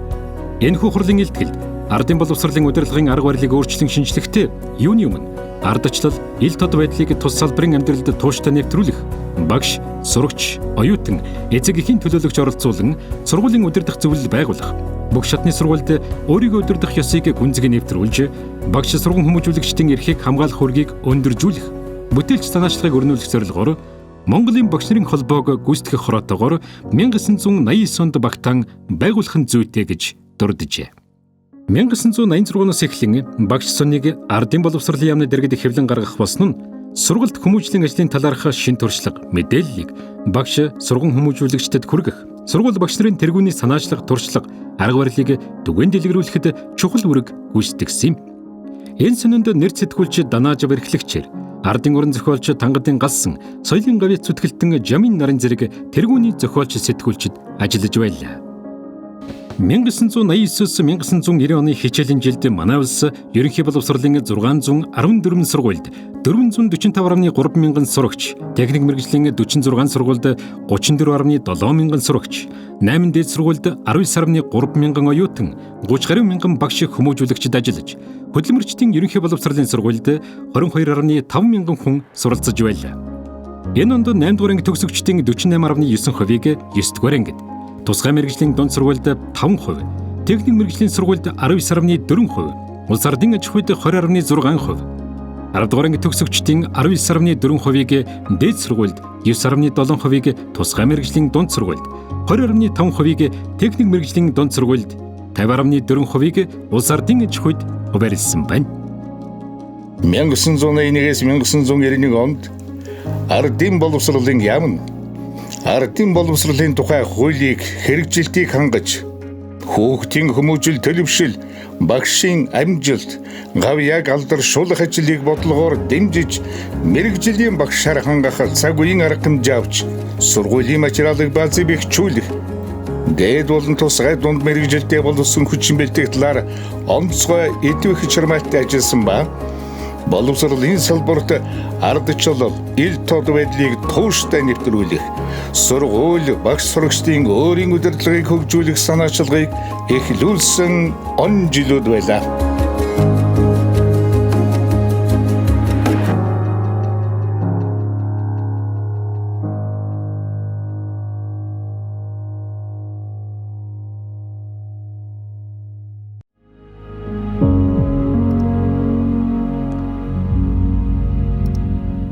(1990-оос) манай орны нийгмийн амьдралд өөрчлөлт шинжилт төрнөж, улс төрийн тогтолцоо өөрчлөгдөж, ардын их хурлыг ардчилсан сонгуулиар байгуулсан цаг үед 1990 оны 12 дугаар сарын 28-нд улсын баг гурлаас баталсан Монгол улсын засгийн газрын үйл ажиллагааны үндсэн чиглэлд сургууль боловсролын талаар засгийн газраас баримтлах бодлого чиглэлийг тодорхойлохдон улс орны ирээдүй нийгмийн хөгжил, иргэдийн боловсролын төвшнгөөс шууд хамаарахыг иш үндэс болгон боловсролыг нийгмийн нэн чухал салбар болгох чиглэлийг баримтлана. Хүүхэд залуучуудыг үндэсний соёл, зан заншлын өвөлмжлэлээр хүмүүжүүлж, тэдэнд шинжлэх ухааны үндэслэлтэй эрдэм боловсрол олгох, авьяас чадварыг хөгжүүлэх, аж төрөх арга ухааныг төлөвшүүлэх чиглэлээр боловсролын тогтолцоог бүхэлд нь шинжилнэ. 1991 оны 7 дугаар сард улсын баг гурлаас бүгд найрамдах Монгол ард улсын боловсролын хуулийг баталж, дор дурдсан үндсэн зарчмуудыг заасан нь боловсрол хүмүүнлэг ардчилсан тасралтгүй байх бөгөөд үндэсний болон хүн төрөлхтний соёл иргэншлийн үнэт зүйлс, дэвшилт, өв уламжлал, шинжлэх ухаанд тулгуурлана. Боловсрол нь төрийн ивэл хяналтанд байж, иргэдийг сурч боловсроход ялгуурлан гадуурхахгүй байх. Төрийн сургуулиар анхан шатны болон суур, дунд боловсролыг төлбөргүй олгох. Иргэд боловсролыг төлбөртэй сурч болохын хамт албан ёсны буюу албан бус арга замаар мэргэжил эзэмшиж болно. Албан бус замаар боловсрол эзэмшүүлэх ажлыг аж ахуй нэгж байгууллага, иргэд эрхэлж болно. 1992 онд батлагдсан Монгол улсын үндсэн хуульд иргэн бүр сурч боловсрох эрхтэй. Төрөөс бүх нийтийн ерөнхий боловсролыг үн төлбөргүй олгоно. Иргэд төрөөс тавих шаардлагад нийцсэн хувийн сургууль байгуулж, ажилуулж болно гэж заасан нь тус яамны цаашид баримтлах үзэл баримтлал байлаа. 1992 он гэхэд улсын хэмжээнд мэргэжлийн 1600 багш дутагдж байхад тэр мэргэжлэр төгссөн 1471 хүний 25.7% нь томилогдсон газар очисонгүй. Сургууль цалингаа тавьж чадахгүй. Тэрч бүхэл халаалт, дулаан, цахилгааны зардлгүйгээс 1990-ээс 1992 онд 1267 багш мэргэжлийн ажлаа орхиж, хөдөөгийн сургуулиудын байдал нэн хүндэрчээ. Зөвхөн 1992 онд 9 сургууль бүрэн хаагдаж, дотор байранд суух сурагчдын тоо 1990 онд 62,000 байсан бол 1992 онд 35,000 болж буурлаа. Сорь боловсрол эзэмшээгүй хүүхдийн тоо 79,900-д хүрч, сургуульд огт сураагүй 9-11 насны хүүхэд 20,000 руу дөхжээ. 1958-аас 1990 оны эхэнд манай улсад сургалт боловсролын асуудлаар хамгаалсан 240-од судалгааны ажлын дийлэнх нь багш төвтэй сургалтанд багшийн гүйцэтгэх үүргийг дээшлүүлэх, сургалтын агуулга, арга зүйг боловсронгуйлгахад чиглэсэн байлаа. Эдгээр судалгааны арга зүйн гадаад орны эрдэмтдийн суурь судалгаанд үндэслэсэн байсан юм. Иймээс Монгол хүүхдийн сурах чадварын судалгаанд суурилсан орчин үеийн боловсрол судлалын шин чиг хандлагатай судалгааг 1991 оноос боловсролын хүрээлэн эхлүүлж Монгол Улсын их сургууль, Монгол Улсын багшийн их сургууль зэрэг сургуулиудын эрдэмтдтэй хамтран ажиллалаа. 1992-оос 1993 оны хичээлийн жилээс эхлэн мөрдөх ерөнхий боловсролын дунд сургуулийн сургалтын төлөвлөгөөгөө шин бүтцийн, шилжилтийн, хуучин бүтцийн гэсэн 3 хэлбэрээр боловсруулан батлан гаргалаа. Манай улсын боловсролын салбар дахь гадаад хамтын ажиллагаа зээл тусламж 1990 оноос эхэлснээр боловсролын хямрал түүнийг даван туулж боловсролын хэвийн үйл ажиллагааг сэргээх, сургалт боловсролын чанарыг дээшлүүлэх хэрэгтэй боловсролын гадаад харилцаа хамтын ажиллагаа ихээхэн үүрэг гүйцэтгэсэн юм. Тухайлбал Монгол улсад 1993 оноос боловсролын салбарт хэрэгжсэн Азийн хөгжлийн банкны дэмжлэгтэй боловсролын салбарын хөгжлийн хөтөлбөр 123, Дэлхийн банкны хөдөөгийн боловсролыг дэмжих REIT төсөл, ЮНЕСКОгийн албан бус боловсролын зайны сургалтын төсөл, ЮНИСЕФ-ийн сургууль завсарсан хүүхдүүдэд албан боловсрол нөхөн олгох, Европын холбооны ТАСИС хөтөлбөрийн үндэсний ажиглах төв байгууллага, эдийн засаг, хуулийн дэд боловсролыг шинжлэх, Европын сургалтын сангаас хэрэгжүүлсэн түүхийн сургалтын хөтөлбөрийг шинжлэх, Монголын багш бэлтгэх сургалтын нөөцийг хэрэгжүүлэхэд дэмжлэг үзүүлэх төсөл, Соросын сан, нээлттэй нийгэм хүрээлэнгийн олон хөтөлбөр төслүүд оролцоо дэмжлэг ихээхэн ач холбогдолтой байлаа. Ардын боловсролын яамны коллегийн хурлын 1991 оны 4-р сарын 17-ны өдрийн 6-р протоколоор Монгол бизнес дээд сургуульд сургалтын ажил эрхлэх тусгай зөвшөөрөл олгох шийдвэр гаргасан байна. Энэ нь Монгол улсад албан ёсоор байгуулсан төрийн өмчийн бус өмчийн дээд боловсролын хамгийн анхны байгууллага болжээ. Үүний дараагаас Монгол мэдлэгийн их сургууль, үндэсний биеийн тамирын дээд сургууль, Отчмаарамб дээд сургууль, Отхон тэнгэр дээд сургуулиуд 1991 онд сургалтын ажил эрхлэх тусгай зөвшөөрөл авч, хувийн хөгжлийн сургуулиуд хөгжих анхны шанг татжээ. Гэвч 1994-өөс 1995 оны хичээлийн жилд хувийн дээд сургуулиудын тоо олширч, энэ онд 40 дээд сургуульд 6000 орчим оюутнууд суралцж, хувийн дээд сургуулиуд хэд олширч, дээд боловсролын сургалтын чанар доройтох үзэгдэл ажиглагдаж эхэллээ.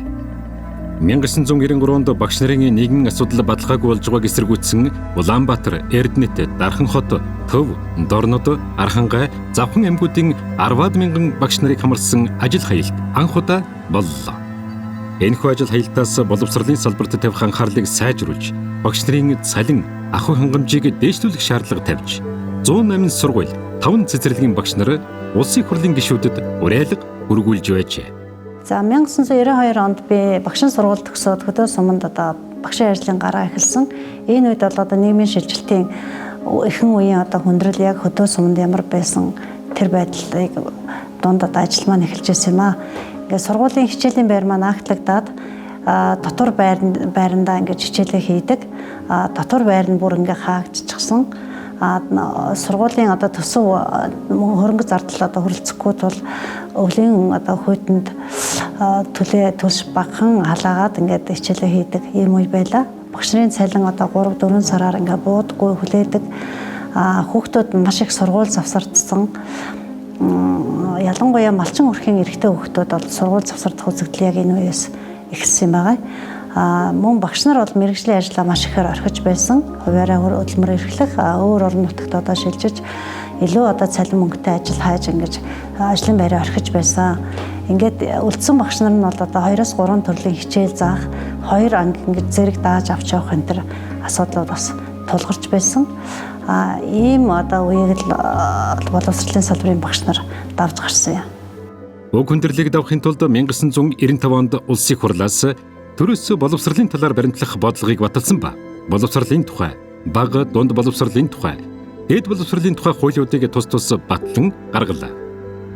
1997 онд Аргентин улсад болсон олон улсын математикийн олимпиадаас Улаанбаатар хотын 1-р дунд сургуулийн сурагч Баттулга алтан медаль хүртсэн нь олон улсын олимпиадаас хүртсэн Монгол сурагчдын анхны алтан медаль байлаа. 1999 оны эцсийн Монгол улсын эдийн засаг нийгмийн байдлын дүнгээр боловсролын байгууллагын ерөнхий үзүүлэлт нэлээд өсөлтөд гарсан байдаг. Үүнд бүх шатны сургуульд хамрагдсны тоо 5601 хүрсэн нь 1996-аас хойших хамгийн өндөр үзүүлэлт бөгөөд нийт суралцагчдын 83.9%-ийг эзэлж буй ерөнхий боловсролын сургуульд суралцагчдын тоо 5.1%-аар өсч 470,000 болж, мэргэжлийн сургуульд суралцагчдын тоо 10.9%-аар өссөн байна.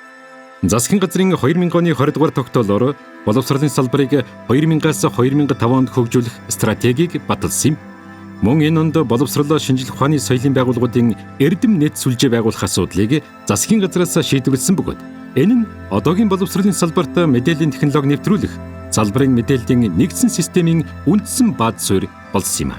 1999 он гэхэд одоо нийт ерөнхий боловсролын сургууль суралцж байгаа хүүхдийн тоо 91 оныхоос одоо 8 жилийн дотор 5.1%-аар нэмэгдсэн. Мэргэжлийн сургууль буюу дээд боловсрол суралцах оюутны тоо бол 10%-аар нэмэгдсэн ийм судалгаа бас байдаг. За энэ хүндрэлийг даван туулахад бол манай салбарыг урт насан, Улзий хотог, Төмөр учир, Лавгжав, Баттуур, Сайхан бэлэг гэсэн сайд нар одоо удирдах байсан юм аа. Эдийн засаг санхүүжилтийг захир зээлийн нийгмийн зарчимд нийцүүлэн боловсронгуй болгох, сургалтын агуулга арга зүйг академик шинжээс онол практикт хосолсон сургалтын шинэ хэлбэр төлөвт шилжүүлэх, бүх шатны сургуулийн багш нарыг бэлтгэх, мэрэгшүүлэх, дээд боловсролын салбарт нийгмийн хэрэгцээтэй уялдуулан мэрэгжилтэн бэлтгэх, өмчийн олон хэлбэрт боловсролын байгууллагыг бэхжүүлэх шилжилтийн үе байлаа.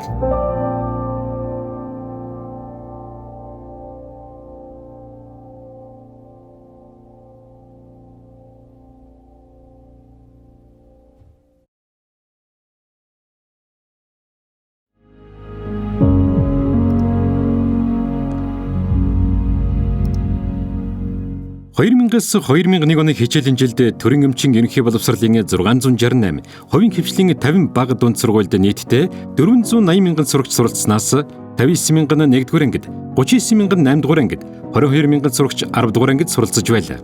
Улсын хэмжээгээр 30,000 багш ажиллаж, 19,000 орчим нь ерөнхий боловсролын сургуульд ажиллаж байсан юм. 2000-аас 2001 оны хичээлийн жилд 34 их дээд сургууль коллеж нэр байгуулагдаж, төрийн болон төрийн бус өмчийн 118 их дээд сургууль коллежид 84,000 оюутан суралцаж, 600-аар цэцэрлэгт 78,000 хүүхэд хүмүүжиж байжээ. 2002 онд батлагдсан дээд боловсролын тухай хуулиар бүх шатны сургуулийн сургалтын агуулгад онол практикийн харьцааг зохистой тогтоож, дээд боловсролыг бакалавр, магистр, докторийн зэргийн сургалттай болголоо. 2002 оны 10 дугаар сарын мэдээнээс үзэхэд цэцэрлэгийн ээлжийн бүлэг, цагийн сургалт, малчдын хүүхдэд зориулсан нүүдлийн цэцэрлэг зэрэг сургалтанд 15,000 гаруй хүүхэд хамрагдсан бөгөөд улсын хэмжээнд 3-аас 7 насны хүүхдийн 40.2% нь, түүнчлэн малчдын хүүхдэд зориулсан зуны нүүдлийн цэцэрлэгт 3,793 хүүхэд сургуулийн өмнөх боловсролд хамрагджээ.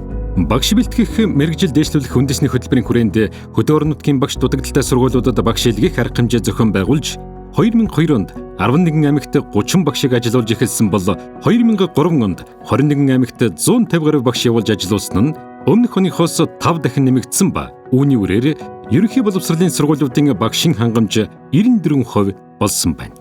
2000 оны хүн ам орон сууцны тооллогоор 8-аас 11 насны хүүхдийн 9.1% буюу 23,476 хүүхэд, 12-оос 15 насны хүүхдийн 18.3% болох 44,679 хүүхэд сургуульд суралцахгүй байгаа. Иргэдийн боловсрол, мэргэжлийг дээшлүүлэхэд сургалтын боломжтой хувилбарыг ашиглаж чадаагүй зэрэг дүгнэлтийг үндэслэн, зайны сургалтын үндэсний хөтөлбөрийг Монгол Улсын засгийн газар 2002 оны 1-р сарын 25-ны өдрийн 14-р тогтоолоор баталж, 2002-оос 2010 онд хэрэгжүүлэхээр заасан байна.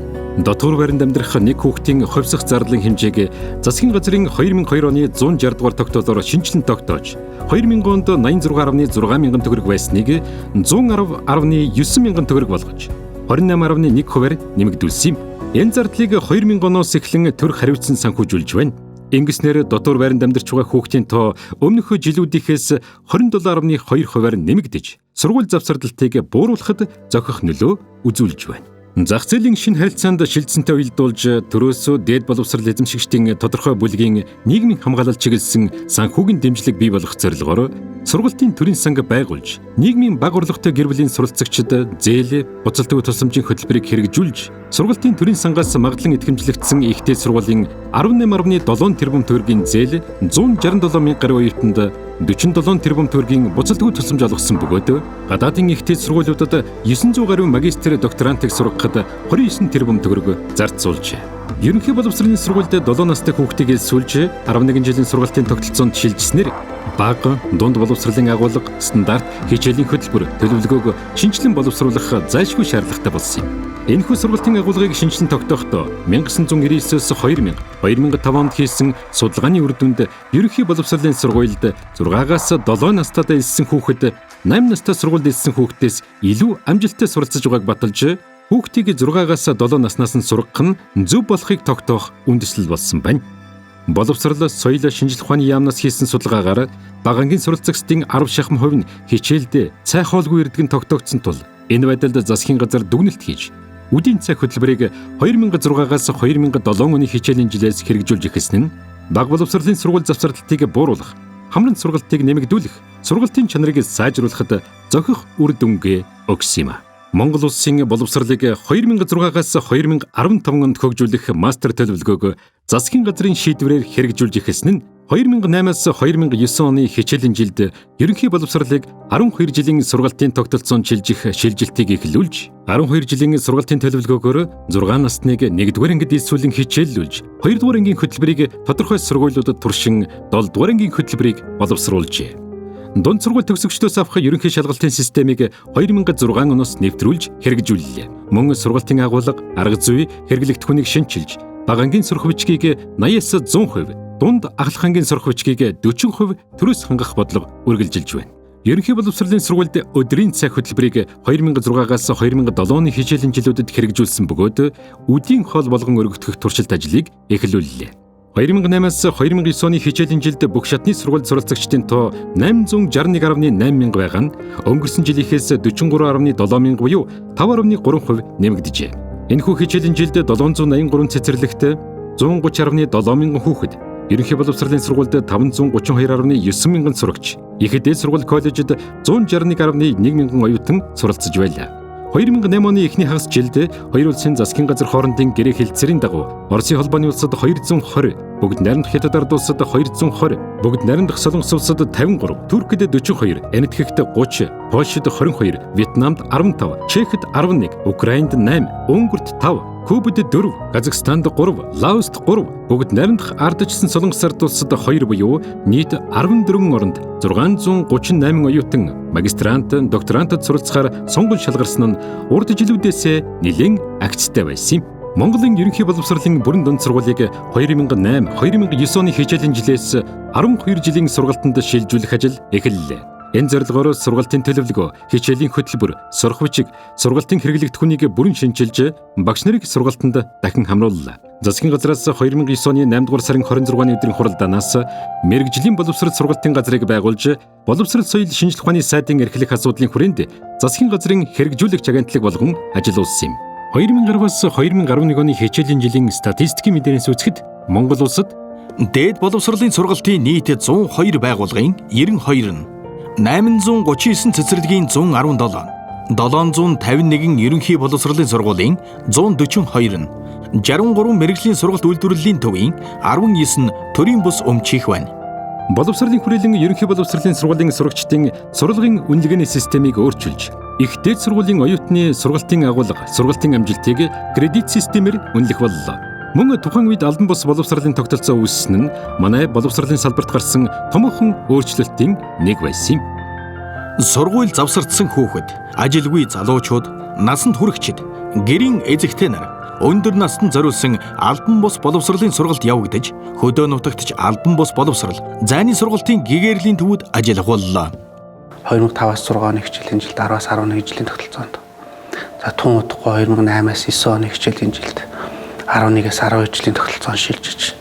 За энэ тогтолцооны шилжилттэй холбоотой сургалтын хөтөлбөрүүд одоо хичээлэх жил сургуульд элсэх нас өөрчлөгдөж байгаатай холбогдуулаад сургалтын хөтөлбөрүүдэд өөрчлөлт орж хөтөлбөр өөрчлөгдөхийн хэрээр сурагчийг өөрчлөгдөх шаардлагатай болж, багш нарын арга зүй өөрчлөгдөх шаардлагатай болж, сургалтын материал хэрэглэгдэхүүнүүд өөрчлөгдөх шаардлагатай болж гэдэг ингээд. Ялангуяа 2013-аас 14 оны хичээлийн жилээс энэ тогтолцооны 2 ойрхон шинжилтийн дараа сургалтын цөм хөтөлбөр батлагдаж гарч ирж, өөрөөр хэлбэл боловсрол эзэмших тэр үзэл баримтлалд цааш нь өөрчлөлт гарч ирсэн ийм хурдтай өөрчлөлт, хувьсэл өөрчлөлтийн жилүүд байсан. 2010-аас 2011 оны хичээлийн жилд улсын хэмжээний 839 цэцэрлэгт 160 мянган хүүхэд сурч хүмүүжсэн байна. Мөн ерөнхий боловсролын сургуульд 512 мянган хүүхэд суралцж байлаа. 1990-ад онд улсын эдийн засгийн хямралыг дагаж уналтанд орсон мэргэжлийн боловсрол дахин сэргэж 2008 оноос Америк нэгдсэн улсын засгийн газраас олгож эхэлсэн мянганы сорилтын сангийн тусламжийн нэг хэсгийг энэ салбарыг хөгжүүлэхэд зарцуулж байсан юм. 2010-аас 2011 оны хичээлийн жилд мэргэжлийн сургалт үйлдвэрлэлийн 63 төвд 46 мянган сурагч суралцж байлаа. 2010 оноос насанд хүрсэн ажилгүй 3300 иргэнийг мэргэжил сургалт үйлдвэрлэлийн төвд мэргэжил олгож, уул уурхай, зам, барилга, боловсруулах үйлдвэрийн салбарт ажиллах мэргэжилтэй ажилчдын хангалтыг нэмэгдүүлэх ажил өрнөсөн юм. Энэ үед Монгол улс шинэ 100-ны иргэдэд 12 жилийн сургалтын тогтолцоогоор ерөнхий боловсрол олгох бодлогыг эхлүүлж, олон улсын хөгжлийн чиг хандлагад баримжаалан өмчийн олон хэлбэрт боловсролын бүх шатны байгууллага хөгжих, нийгмийн эдийн засаг, хууль эрх зүйн орчин бүрдүүлж эхэлсэн үе байсан юм.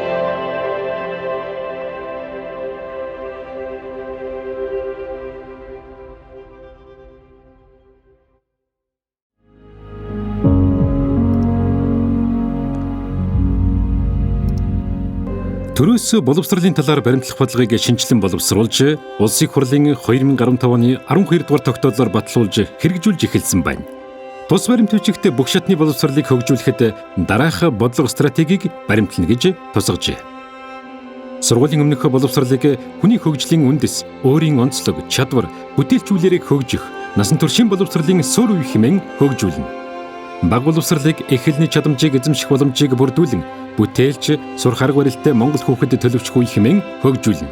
Суурь боловсролыг амьдрах ухаан, шинжлэх ухааны суурь мэдлэг, чадвар, бие даан бүтээлчээр суралцах чадамж эзэмших үе хэмээн хөгжүүлнэ. Бүрэн дунд боловсролыг сонголттой, уян хатан хөтөлбөрөөр мэдээлэл боловсруулах, шийдвэр гаргах чадвар бүхий ирээдүйд эзэмших мэргэжлийн суурь баримжаа олгох үе хэмээн хөгжүүлнэ. Дээд болон мэргэжлийн боловсрол нь хөдөлмөрийн даяарчлагдсан зах зээлд амжилттай өрсөлдөх, бие даан ажлын байр бий болгох, улс үндэсний болон орон нутагт тулгамдж байгаа асуудлыг үндэсний онцлогт тулгуурлан шийдвэрлэх, үндэсний инновацийн чадварыг бэхжүүлэхэд хувь нэмрээ оруулах чадамж эзэмших үе хэмээн хөгжүүлнэ. Ерөнхий боловсролын 12 жилийн сургуулийн шинээр боловсруулсан сургалтын хөтөлбөрүүдээс математик, физик, хими, биологи, англи хэл, байгалийн шинжилгээний сургалтын хөтөлбөрүүдийг сонгон авч Кембрижийн ерөнхий боловсролын олон улсын хөтөлбөртэй уялдуулан шинжилгээр төлөвлөж, 1-р шатны туршилтыг 2012 оны 3-аас 5 дугаар сард, 2-р шатны туршилтыг 2012 оны 9-р сараас үндэсний 31 лаборатори сургуульд туршсан байна. Мөн олон улсын хөтөлбөрийн сургалттай шинэ нэрийн, шинэ эхлэл, Монгол тэмүүлэл хэмээх төрийн өмчийн ерөнхий боловсролын 3 сургуулийг шинээр байгуулжээ. Сургуулийн өмнөх бага, дунд боловсролын салбарт зөв Монгол хүүхэд үндэсний хөтөлбөрийг засгийн газрын 2015 оны 295 дугаар тогтоолоор батлан хэрэгжүүлж, тодорхой үр дүнд хүрсэн байна. Тус үндэсний хөтөлбөрийн хүрээнд доорх 3 дэд хөтөлбөрийг хэрэгжүүлжээ. Сургуулийн өмнөх болон ерөнхий боловсролын чанарын шинжиллийн хөтөлбөр, авьяас хөтөлбөр, ном хөтөлбөр, албан бус боловсролын агуулга, үзэл баримтлал, тогтолцоог олон улсын жишгт нийцүүлэн шинжилж, насан туршийн боловсролын үндэсний төвийг байгуулж, бүх аймаг, нийслэлд насан туршийн боловсролын төвүүд байгуулагдсан байна. Инженерийн боловсролыг хөгжүүлж, Монгол-Германы хамтарсан технологийн их сургуулийг байгуулж, Япон улстай хамтран инженер технологийн дээд боловсролын төслийг хэрэгжүүлэхэд 1000 инженер бэлтгэх КОС-ын хөтөлбөрийг мөн хэрэгжүүлж эхэлжээ. Засгийн газрын 2013 оны 271-р тогтоолоор баталсан Дэлхийн шилдэг их сургуульд оюутан суралцуулах журам, боловсрол шинжлэх ухааны сайдын 2013 оны А316 дугаар тушаалаар баталсан Дэлхийн шилдэг их сургуульд суралцуулах оюутныг сонгон шалгаруулах журам тус батлагдсан юм.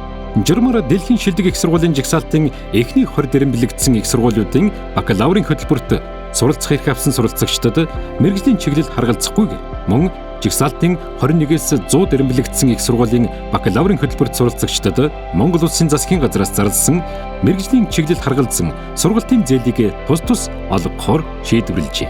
За үүнийг залгаад бол цараас нь та бүхэн мэдж байгаа.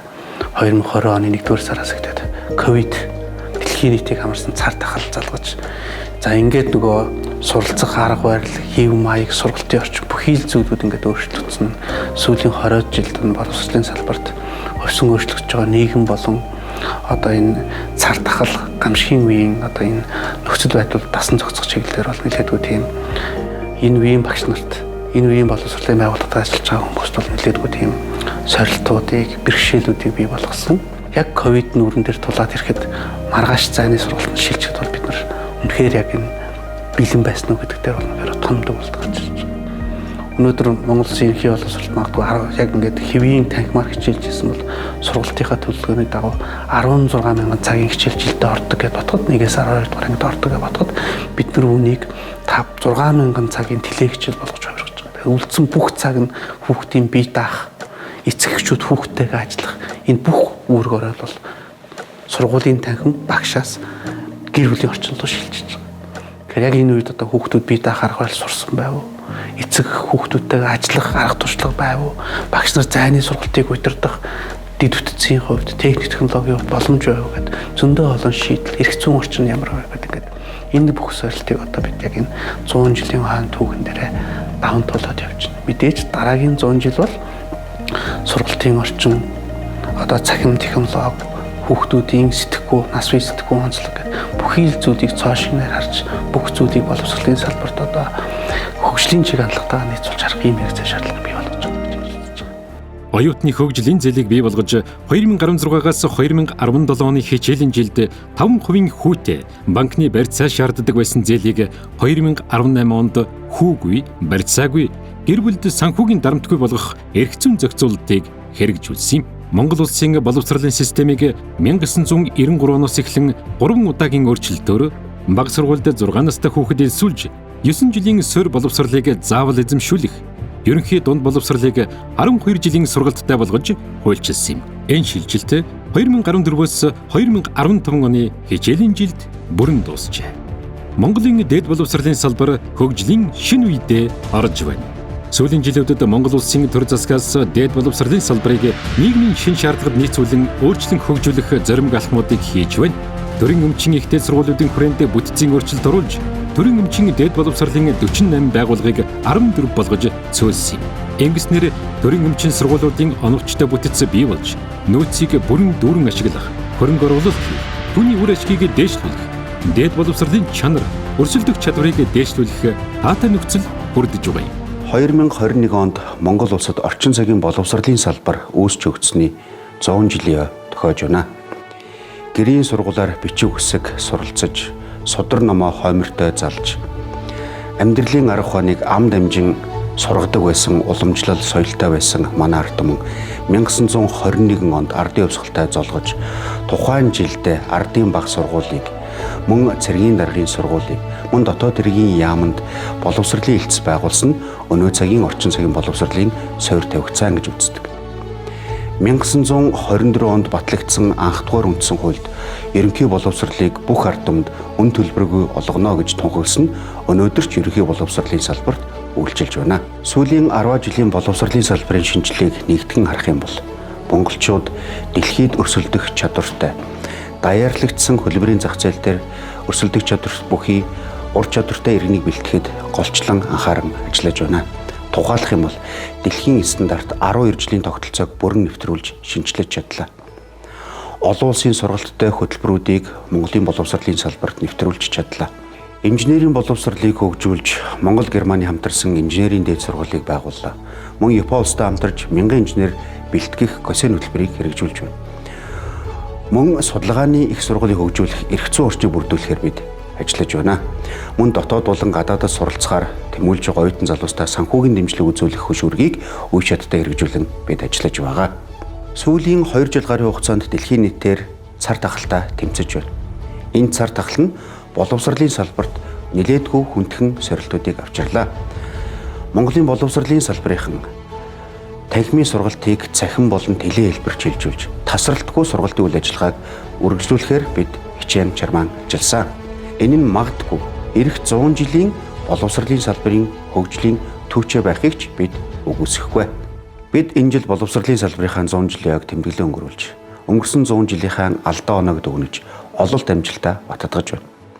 Мөн ирээдүйн 100 жилийн хөрс суурилсан эх 100 орчныг шинжлэх ажил бид ханцуу шамлан ажилдаа орсон байгаа.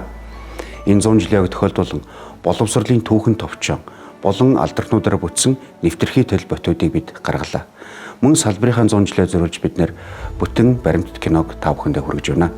Ингээд боловсролын 100 жилийн яг тохиолдуулж энэ 100 жилд ажиллаж байсан үеийн багш сургууль хүмүүжүүлэгч, эрдэмтэн судлаачид, оюутан залуус та бүхэндээ 100 жилийн ойн баярын мэндийг хүргэж аз жаргал, сайн сайхан бүхнийг хүсэн өрөөё.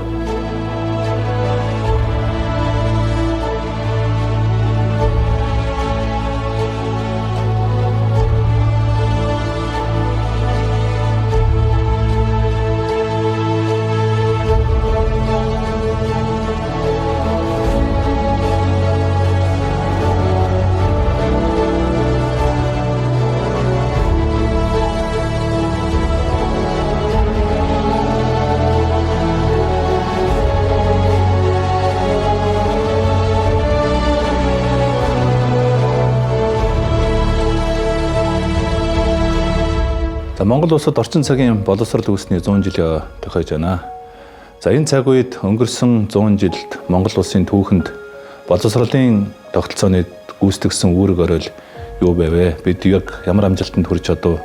Бид юун дээр алдав? Юунаасаа сургамж авах ёстой вэ гэдэг ийм он жилүүд болж байна. За тэгээд 1921 оны 11 сарын 2-нд Монгол улсад төдийгүй Азида анх удаа ардын хүүхдүүдийг сургадаг ийм сургуулийн тогтолцоог бий болгосон улс нь бид байгаа.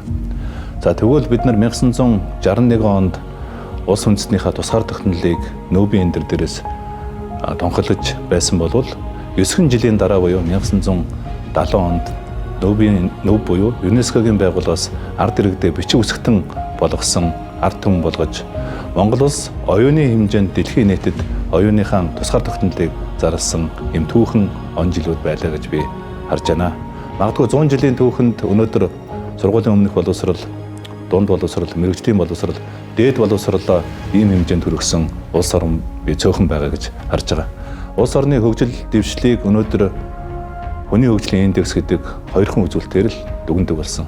Энэ үзүүлэлт нь ямар үзүүлэлт вэ гэхээр ард иргэдтэй эрүүл мэндийн чанартай хүртээмжтэй тусламж үйлчлэгийг хүргэж чадж гэнэ үү? Иргэдтэй чанартай хүртээмжтэй боловсрол олгож чадж гэнэ үү гэдэг ийм хоёрхан үзүүлэлтээр хэмждэг болсон. 21-р зуун буюу аж үйлдвэрийн 4-р хувьсгалд Монгол хүнийг яаж бүтээх ёстой юм бэ? Монгол иргэдээ бид нар ямар иргэн өрсөлдөх чадвартай иргэн болгож төлөвшүүлж боловсруулах ёстой юм бэ гэдэг бидний өмнө тулгамж байгаа хамгийн том сорилт болж байна гэж би харж байна. Одоо боловсролынхаа багц хуулиудыг бид нар улсын хурлд өргөн барьлаа. За ингээд боловсролын багц хуулиар ирээдүйд Монгол улсад боловсролын тогтолцоо ямар байх вэ? Боловсролын үүрэг, боловсролын зорилтууд нь өнөөдөр юу байх вэ? Багшлах уу гэдгийг бид нар юу гэж ойлгох вэ? Суралцах уу гэдгийг бид нар юу гэж ойлгох вэ гэдэг энэ зүйлүүдэд тодорхойлсон ийм хариуцлагатай цаг үед бас тулж ирсэн байна гэж харж байгаа. Монгол улсын хамгийн үнэтэй баялаг бол би монгол хүн гэж ойлгодог. Тийм учраас монгол улсаа хөгжүүлье гэж бид нар хүсэж байгаа бол монгол хүнээ л хөгжүүлэх ёстой. Тийм учраас энэ үн цэнтэй монгол хүний хүмүүн капиталыг бүтээгч нар бол би багц сургууль хүмүүжүүлэгч нар гэж харж байгаа.